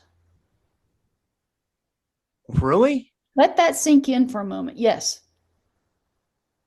So if there have been human trafficking cases all around Hollywood and all these rich people, not to say, not to imply that, Robin Williams was one. I have no idea. I don't know. But if you're following those inner circles and you're making a lot of money, there's probably something against you because they don't allow people to become famous without having something against them. So, if you die, this is in law, and you had a criminal record, you were absolved of all your crimes because you're now dead. So, a lot of these people could potentially be faking their deaths in order to avoid any sort of criminal actions against them. It's weird. Like the other day I had Missy Hill on my show, and we were talking about people who might be like there might be like clone swaps and like soul swaps and body transfers. And like we looked at pictures of like Oprah and Candace Owens, like which is crazy because like if Candace Owens ever sees this, I'm actually kind of a fan of Candace Owens. I mean, I don't believe in any politics. I'm not right or left, I'm more in the middle and independent. Like I think it's all bullshit, but I like Candace, but like, we thought there was a weird resemblance between her and Oprah.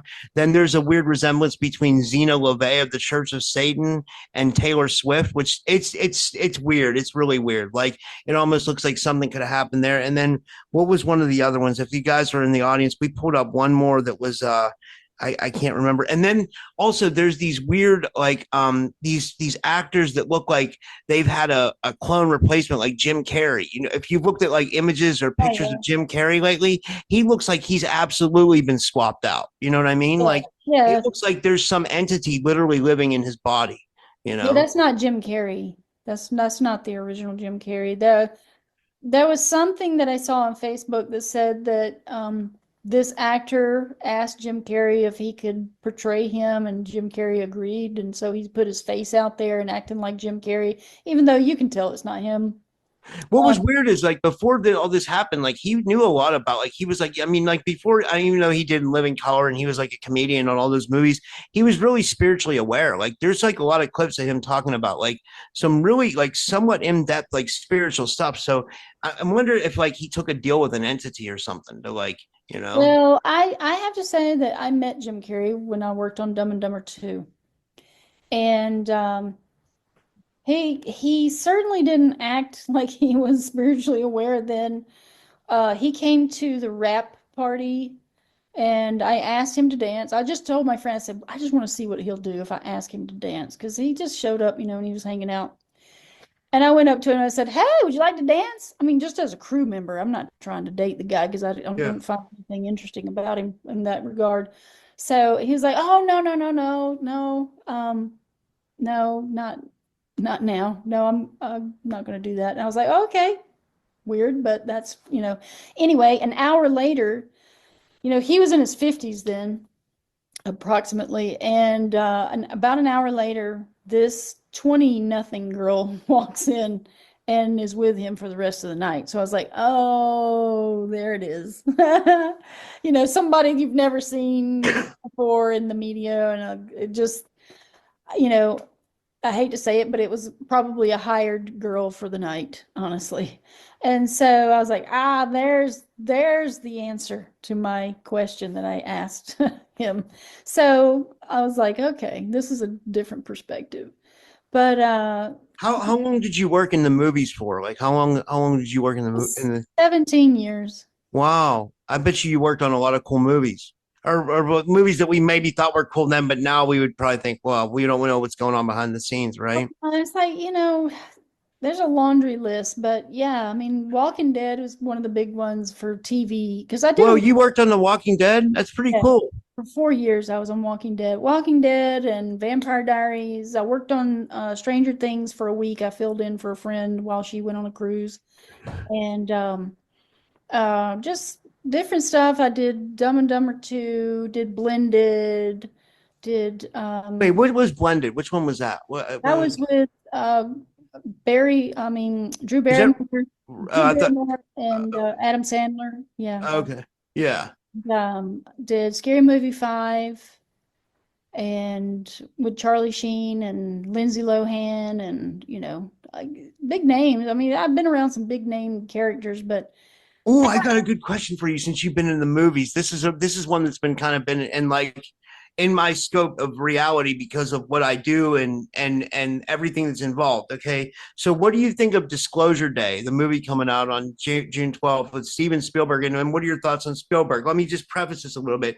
A lot of people think that Spielberg might be like there's might be some things wrong with him. They mentioned the girl that was in Poltergeist back in the day that he did something with her, and other people say he's this and that. I don't want to say anything because I don't know for sure, and I don't want to accuse him. Like I said before, I thought maybe he was a Satanist, but like I don't want to put that out there because I don't know him for sure. You know what I mean? I don't know anything about him. I can't prove anything, but I mean, I don't. I just. But then it's weird that like all throughout time, like he's known a little bit about all this stuff. You know what I mean? Like if you look back, like he did a show on alien abduction in 2002, which was called Taken.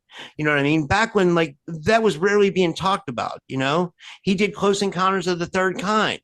yeah, It's almost like he knew, it's almost like he knows stuff, I don't yeah. know. Well, I think these people have been up to unscrupulous things. I don't know them personally, but I do know that if you follow the trail of money and people who are playing the game with the most money have gone to the darkest places. And that's a Yeah. fact. Yeah. Because fallen angels aggrandize the material world. They Yeah. want only the material gains and all its dark secrets. And of course, through necromantic practices, you can summon entities that will gain you access to those secrets. Those entities, however, require blood sacrifices. They want blood as payment. Yeah. That's something I always hear, right? That's what we always hear that entities want blood, their demons Yes. want blood. They Anyone that asks you to sign anything in blood, you should be questioning that. yeah. And this Anna von Reitz person, this character that is spearheading the truth movement for the legal versus lawful side of our existence.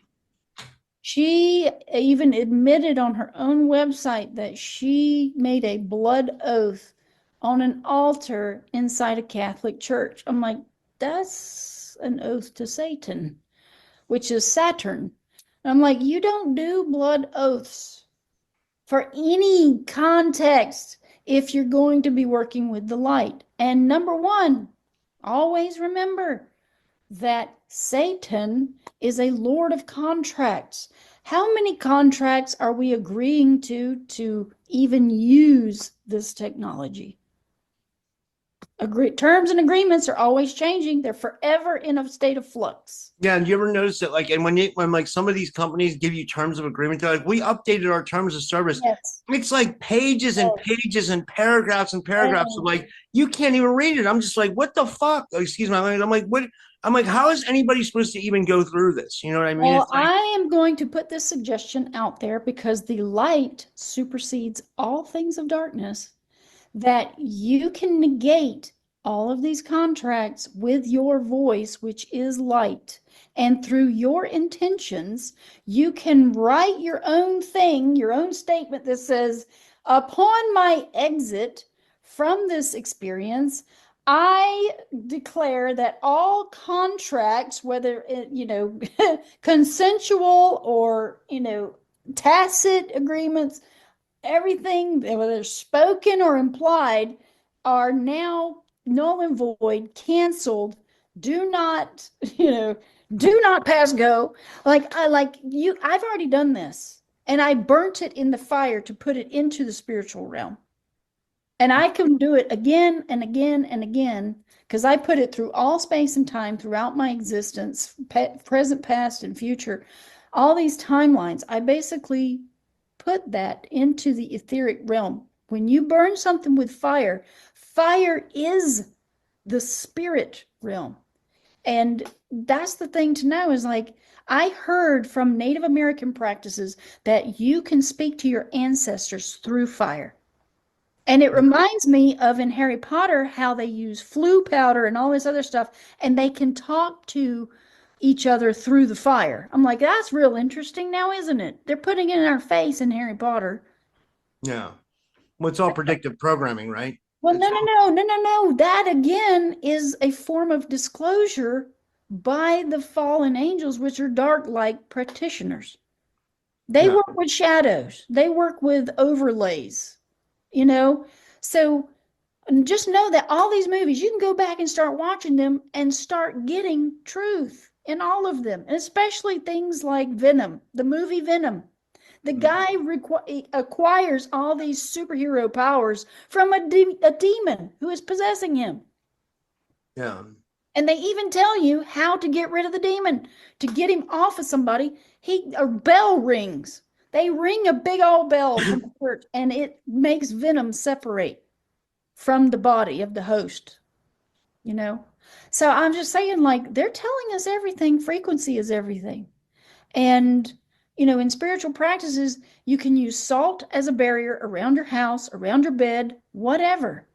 I've even thought of creating salt rings, like a fabric that you can turn into a ring that you can put underneath your bed and have as a sort of barrier from spiritual entities that might be trying to come and attack you at night. Oh yeah, because that's where they portal up from. It's that's in my case. They use it underneath the bed as a portal. You know. Yeah, well, I mean, if so, here's how it works. Even things that are in a 2D format become a 3D in a plane of existence we cannot see. This through this sacred geometries of sound. Sound is everywhere. So when you create these sacred geometry shapes, they're creating basically a light wave, which is sound. You Yeah. can't hear it, it's not audible to our ears, but it doesn't mean it doesn't exist. So what is it doing? It's creating a sphere. If you create a circle, you're creating a sphere. That's why they use, when they create symbols and seals on the floor to summon entities, they always seal it with a circle because the circle is going to enclose them in a dome and it's going to go under them and over them. And the entities cannot enter that energy field. And it's usually made with salt. And they do it in clockwise and counterclockwise designs. That's with if you're going to be doing pendulums and things of that nature, it's all in there. The reasons why they do things in certain ways. So there's banishing and there's summoning, and so we just need to use these tools for ourselves to kind of thwart some of the stuff that's coming at us from Yeah. all angles. And Yeah. another thing you can do, and this is a suggestion. I bought some sunglasses that have colored lenses, and I bought an entire rainbow of different colors. The orange sunglasses are going to give you an orange light spectrum in your eyes that's going to negate the blue light that comes through from the headlights of cars. I don't know how disruptive that is to you, but I can't stand those lights. And then Yeah, also the lights that we have in our homes, if you don't have incandescent, you're going to have these lights that are emitting that blue frequency again. And you can wear the red or orange lenses, even yellow will turn that blue to green. So learning color theory is important because you're going to want to change the colors of your clothes. Number one, excuse me, change the color of your clothes. You can change the tint on your car. You can change, the lenses for your eyes. There's all kinds of different things. We are going to need to know that all of these frequencies around us, like analyzing them, take them into account, figure out which ones are going to be of a benefit that can negate the fields of energy that are being tossed at us right now, like from all angles. They're spraying the skies, they're poisoning the waters, they're poisoning the food supply, feeding us poisons. We absolutely. we're And poisoning the water. one thing I wanted to ask you real quick. I'm sorry. Michelle just brought it up in the chat because she's pretty informed as well. My friend, she comes on my show too. She said about you the same thing that you said to me when we were on the phone the other day. You said that the and I brought this up earlier that the pink salt is the giant's blood. Can you go into that? How you found that out real quick, like before we can finish up? It's interesting. Yes. Well, again, I would say that Roger Spur sort of opened my eyes to the grander scope of how large the beings were, the Titans, back in some other alternate timeline. But the salt, I started investigating the this whole notion of this salt that just came about more recently, because how long has Himalayan salt been on the shelves inside the stores? Not very long, right? I Yeah. investigated it and found that not only is it not in the Himalayas, it's actually mined from some place that's west of the Himalayas. But they decided for marketing purposes to label it as Himalayan salt. Now, if you start looking at some of those cavernous areas, they have these caves and it's like literally everywhere. And not only does it look like the flesh of what would be a living being, but when you realize in alchemy that we are made of salt, there's three primes in alchemy. It's sulfur, salt, and mercury. Those are the three base principles that found all life. Like it's the foundation for life and living things. And then you get into some other principles: air, fire, water, earth. Those are all inside of us as well. But salt is one of the main ones because it amplifies the electrical current that is inside of our bodies. Now, there was some other stuff that I found along with that Himalayan salt, but it dawned on me. I mean, it hit me like, a lot of these revelations will just go smack right in my brain. And I'm like, oh my God, it is giants. It's the flesh of giants.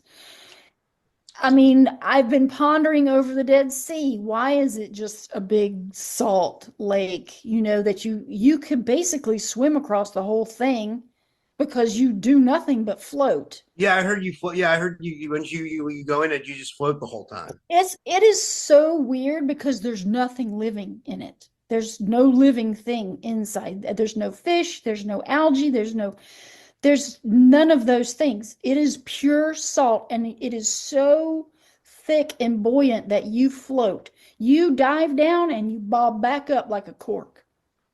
Do It's they? Do they go? That's in Israel, right? I went to Jordan because I Okay, wanted so to see part that. of it's in Jordan as well. Yes. Okay. Oh, that's cool. I didn't know that. I thought it was just in Israel. No, it's because I went to Jordan back in 2018. I went to Jordan. I was like, I'm just going to take this trip. I can't find anybody to travel with me. I'm just going to go. And I went to the Dead Sea and I went to the Land of Giants, which was basically the Petra. Petra has those buildings that are carved in what they call a riverbed. And those doorways are about 25 feet high, 25 to 30 feet high. And I'm like, there's no way that was a human. There's no way. Because people look so small in the doorway. And so obviously it was some sort of village for giants. Because Wow. all of the different outlets there had huge doorways. Like when you mentioned about the Phoenicians earlier, I don't know if you know this, but I'm half Lebanese. Like I was raised like Christian Lebanese, but like, do you think like most Lebanese were descendants of the Phoenicians, or like, or what do you? Because and were they all bad? There, no, I see. That's the whole thing. Like, we have donned and accepted these labels that we place on ourselves. Yeah, And I think that's a huge mistake because all that does is divide us.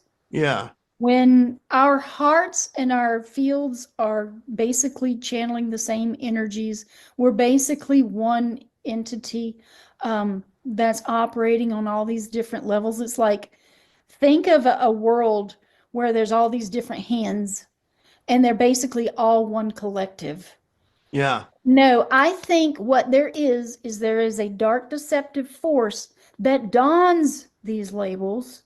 Like they'll infiltrate a tribe, like the Freemasons, for example. They'll infiltrate the tribe, don that cloak of that name, and then start dictating and pulling strings from inside yeah, that. absolutely. And that's what I think they do throughout time. And I think that's all they do. Because these people that call themselves the Rothschilds, for example, Yeah. well, once upon a time, They're supposedly Khazarians, which are, and they're yes. not even Jewish. They're like they're like give Jewish people a bad name. They're actually like yeah Khazarians. You know. And it's just like the Canaanites became Phoenicians who became Hebrews. You see where this is going? This is Yeah. basically, and so that's why when they call themselves Jews, I'm like, they're not the original Jews. They're not. Yeah. Because the J did not exist back in any of those. Like they didn't have J, number one. And if that word was pronounced, it would have been the U's. Yeah, because there was no J. Just like how Yeah, Jesus, there was no Jesus because like that was a later created term by the yeah. Spanish, I believe, right? Because that's like the word Jesus didn't exist back then in his time. It would have been his name was I guess Yeshua ben Yosef or what that's what they say, right? I Well, don't know if he was even I real. use remember they on the buildings like in Tartaria they're showing the letter I before the number like 686, I 686. Yeah. The I represented Iusus, Ieusus. Oh, what that had been his name. Iusus changed to Jesus, and it was the year of the sun, 682 or whatever. And that's That what is so they interesting. used to do that. They used to put that on all the buildings. Year of the sun, which was represented as an I, and then the year. And then eventually it became a story by the shadows that it was Jesus, the Son of God. And it's like, what? But when it came back around for me was, listening to Jordan Maxwell and how he described it. And I was like, oh my God, that is so practical. I love Jordan Maxwell. I was a big fan of his work, you know? I know. He basically put my feet on this path of symbolic language and looking at things with a different lens with law. I started down the trail of law and also how words are being used as spell casting. Yeah. And you should really just follow the sound. And what is the original etymology of a word? Like right, for example, when somebody just says the word right out in a crowd, do they mean right hand, write with a pen, or write as in a ritual? Well, essentially, I think the oldest version would be RITE Yeah. because this is a ritual and we usually use our right hand for writing, so it's a ritual hand. I mean, it's that kind of thing. And so I break down the words. My mind instantly starts breaking down words. Mortgage, the death grip, the mer chant. MER means death. Merchant, mermaid, that's death maid, death chant. I mean, all these things. I'm like, OMG. Why is everything about death? Because it has everything to do with Father Time, which is Saturn, which is Kronos, which is El Elyon, which is the Sandman, ruler of Dreamland. Like all these different names start pouring in on me when I go to these. That which is I know we've been going a while, but I just got to ask you this because I think the audience is really like we have like 65 people watching, and we had to make a new link because we had technical issues. So to still have 65 people watching, and I didn't even really advertise it. That's pretty good. But what do you think's going on in Dreamland? Because I've had people think that or Oh, say that like people are or not people or entities or reptilians or entities are infiltrating our dreams or they're infiltrating the dream space. Do you think there's something to that? I think they can if your field is left open. Like if you're not in alignment with the light, I believe you could be attacked in many different ways. Yeah, And what I've noticed from doing the practice, the past life regression practice that I do, and people can contact me for a past life session because I listen. All I know is past life regressions has helped me to connect to higher energies that are wanting to contact me, whether it's my higher self or whatever. I have revelations now more often than ever because I have conversations inwardly, and it helped me tremendously. Hands down, not even trying to sell it as a practice, but hands down, it connected me to something inside of me after doing all these sessions and exchanging with other practitioners. And now I want to help other people also connect with the innermost self of inside of themselves. But so the revelations can come. And what were we just talking about? I'm sorry. Dreamland, Dreamland. So, Dreamland, you have to learn that based on your alignment. Now, this can come also from the food that you're eating, from any external things, whether it be drinking, doing drugs, doing marijuana, doing mind altering things, ayahuasca too. These things can open up the channels, the different auric energies that act as barricades to block these entities. It can actually open them up and allow them to come through. And this is wearing specific clothes, I mean, different colors. We have to start consciously thinking about the things that we are doing that are allowing other entities into our world because it's all frequency based. Everything is. And when I do my sessions, I have removed entities from people, and typically they are attached to the sacral chakra area, somewhere around the navel. These people come to me, they have stomach issues, they have digestion issues, they have all these different issues that are associated with their abdomen. I then take them through the session. I do the body scanning. I start communicating with the entities.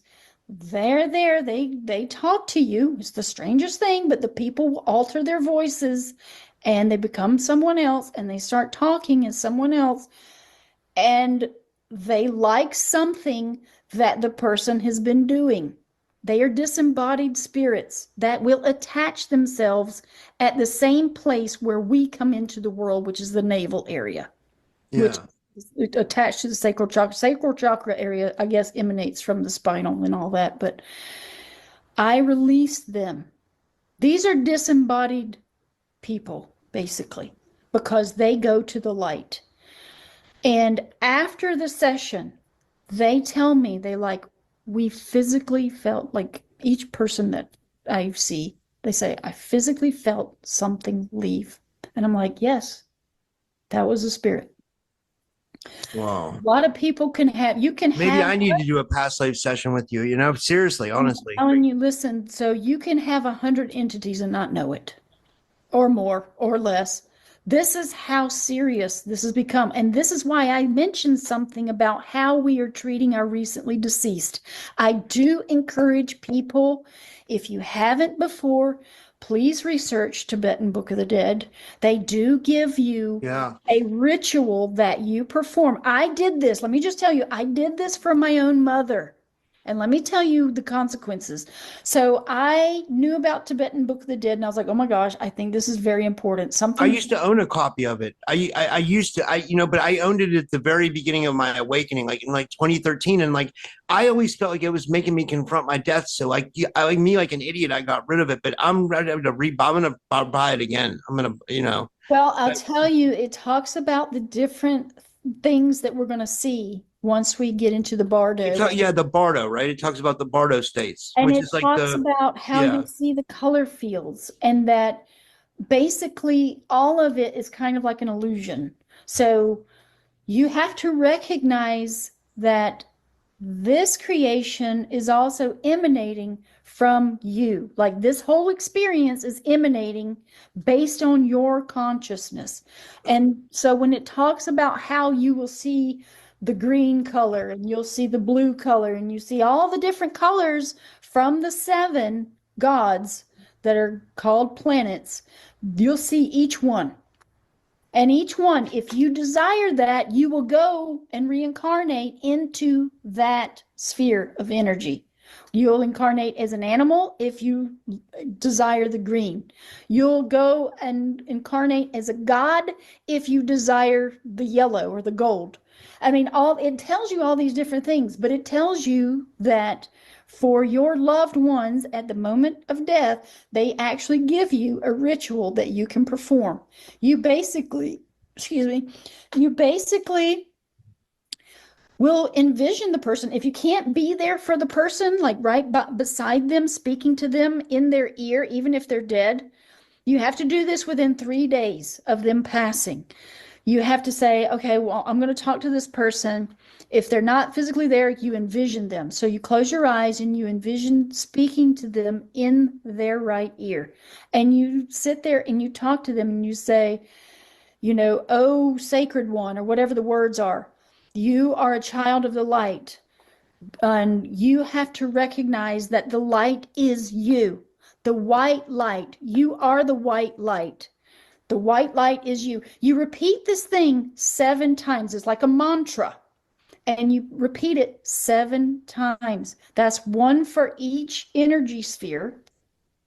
And then you just wait. After you've done it, recited the ritual 7 times, you just stop. And Well, this, wait, I got to ask you something. This is confusing because don't they say that the soul trap is the white light and that that's to take us and make us reincarnate? So are you saying we're going to reincarnate no matter what? Or are you saying, or do you think there's a way to get out of here? well, Sorry, I didn't mean to make this confusing. Like no, no, no, this no. is a big thing for me because I'm trying to figure out what's going to happen when We I get out of here all because I are. don't want to come back here. We're all trying to figure it out. I do not think you're supposed to go towards the darkness. I don't. I just, something inside me says that is not the way. And if you were the one who wanted to entrap all the souls, would you tell them that the fear the white light? I Absolutely. Yeah, mean, and we know that that's a very good point because we know they put out misinformation everywhere that's at every darn and not just that, but they now I'm starting to realize that they have agents in this community, and this isn't paranoia, guys. You got to watch everybody who you talk to because there's agents that will try to trust me. I'm finding out some really low shit. Like, you know what I mean? There's people that like try to befriend you to say they're your friend, but they're really like working against you and they're trying to manipulate you for nefarious reasons. There's people, yes, that's people in the community. I'm finding out. Like I'm not saying anybody's name. I'm just saying like this is what we're dealing with. There's manipulation at every turn. yes, yes, there You have are. to be very discerning of who you talk to nowadays. But that's again, I cannot express enough how much importance alchemy is during this time. It is very important for people to at least become curious of the alchemists of old and all of the things that they were trying to put out as information. It's important to learn symbolic language. It is important to study all of these occult things because in alchemy's gates, you will find the absolute truth. And let me just tell you what I sort of get a sense of. Now, this is my perspective at looking at all of these things from every angle in this existence.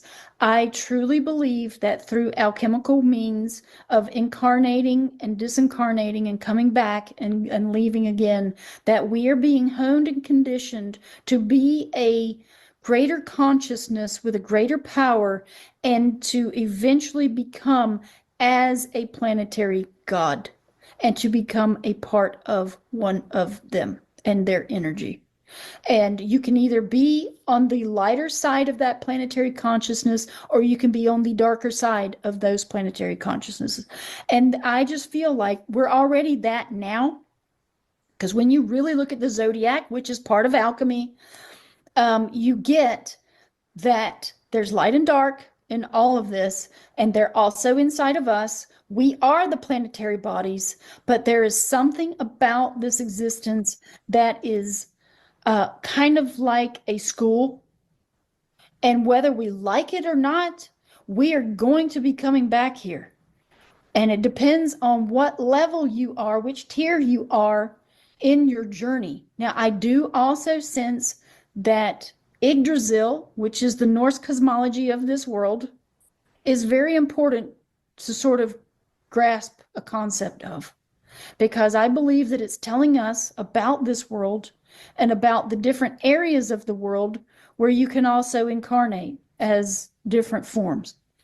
Um, I just think that when we don't have a material body in whatever form we choose, whether we choose an animal or we choose a vegetable or whatever, I feel like since we're amorphous and we don't have form and we don't have a sex, based on our experiences, we take those frequencies that manifest as DNA in whatever incarnated form.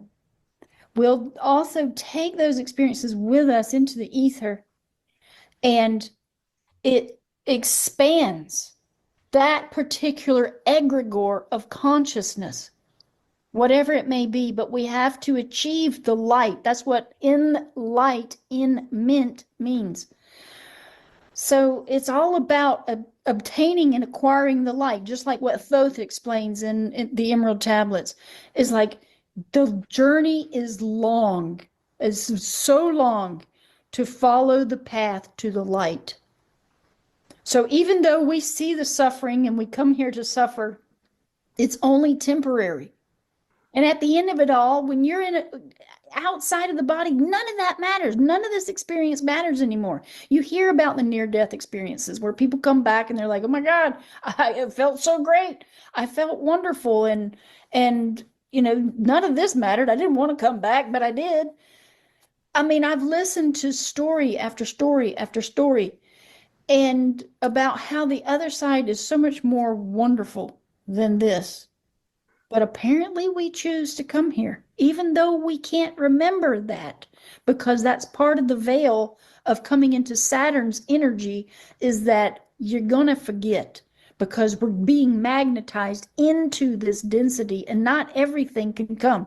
But apparently, if we start studying what the Far East is teaching, which is what they're teaching right now, they're teaching people about how to tap into those psychic abilities and pulling them in.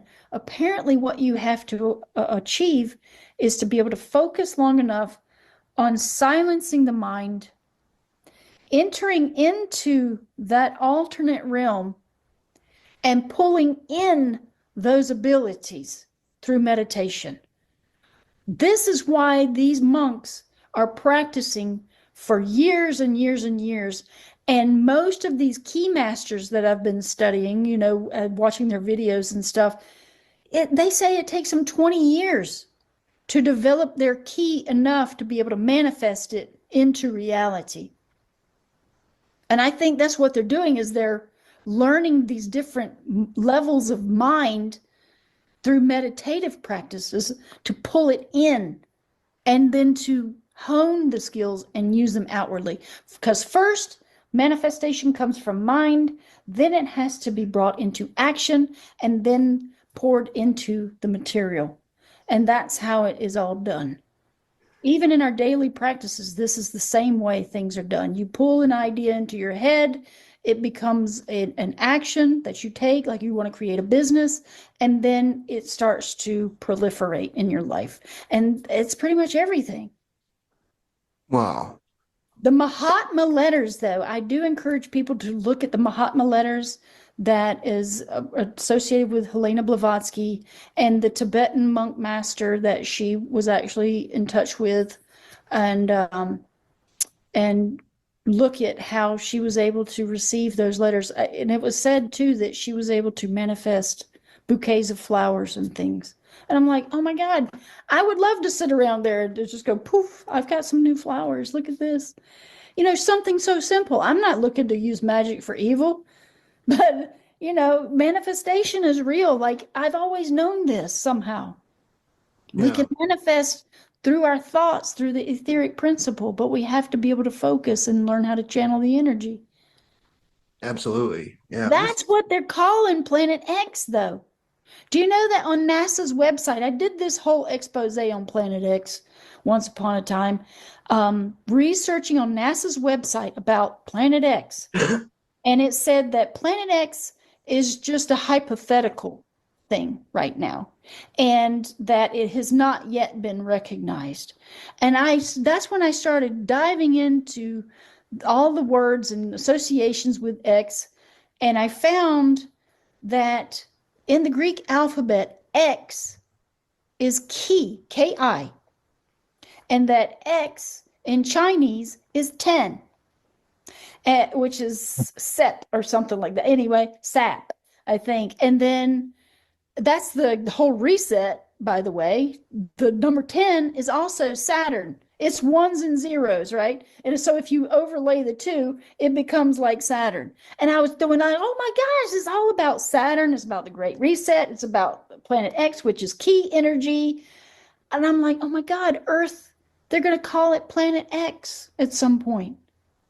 They're like, Planet X has arrived because all of these children and all of these people, they're teaching remote viewing at the institute in Atlanta. What's it called? It's the Robert Robert Farsight Moreau Institute. Institute. Oh, the Farsight Institute. Yeah, with Farsight Courtney Institute Brown. in Yeah, I like him. Atlanta. They have 3 remote viewers that will teach you remote viewing. And then, of Yeah, course, I met them actually. I met them in person. I met Inti Sum. I met Yemi. okay. Yeah, because they were at the Full Disclosure Now conference last year. I didn't meet Courtney, but he sent the girls. Like, Yeah. like they're really cool. Like like they're really cool. Like they're really. I mean, they're just like nicest girls in the world. They're really Yeah. awesome. Yeah. Well, I heard this woman on Instagram. She said that she was teaching herself how to be able to see with her eyes closed by staring at a window with light that comes in, and then closing her eyes and just imagining the light coming from within herself. She said she did this daily as a practice. She would just stare at the light coming in a window during the day, and she would close her eyes and then see the window in her mind's eye, but then also start thinking that the light is coming from within her. And she started being able to see through her closed eyelids. So, Wow. I mean, these are the things that children are able to do now. And some of these adults, they're blindfolding them and then having them go through an obstacle course on a bike or whatever and read and see through people's bodies. And I mean, it's like a remote viewing type of thing. So, Yeah. key is coming. Key activation. We have to. It's going to be metaphysical versus the metaverse. And that's why they want to lock us down. They don't Yeah. want us running around here using our activated energies.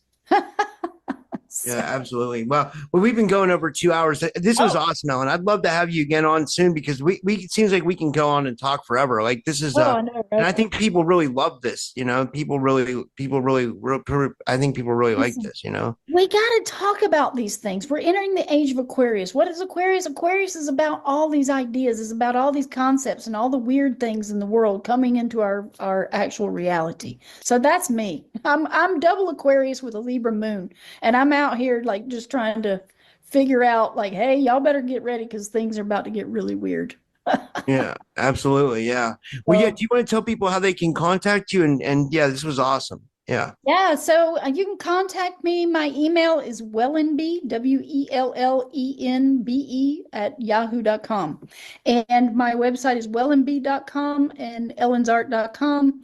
And if anybody wants to contact me to do an interview for some of these weird wild woo things, and especially cryptids, I love talking about cryptids and whatever, anything weird and interesting, we can talk about it all day long.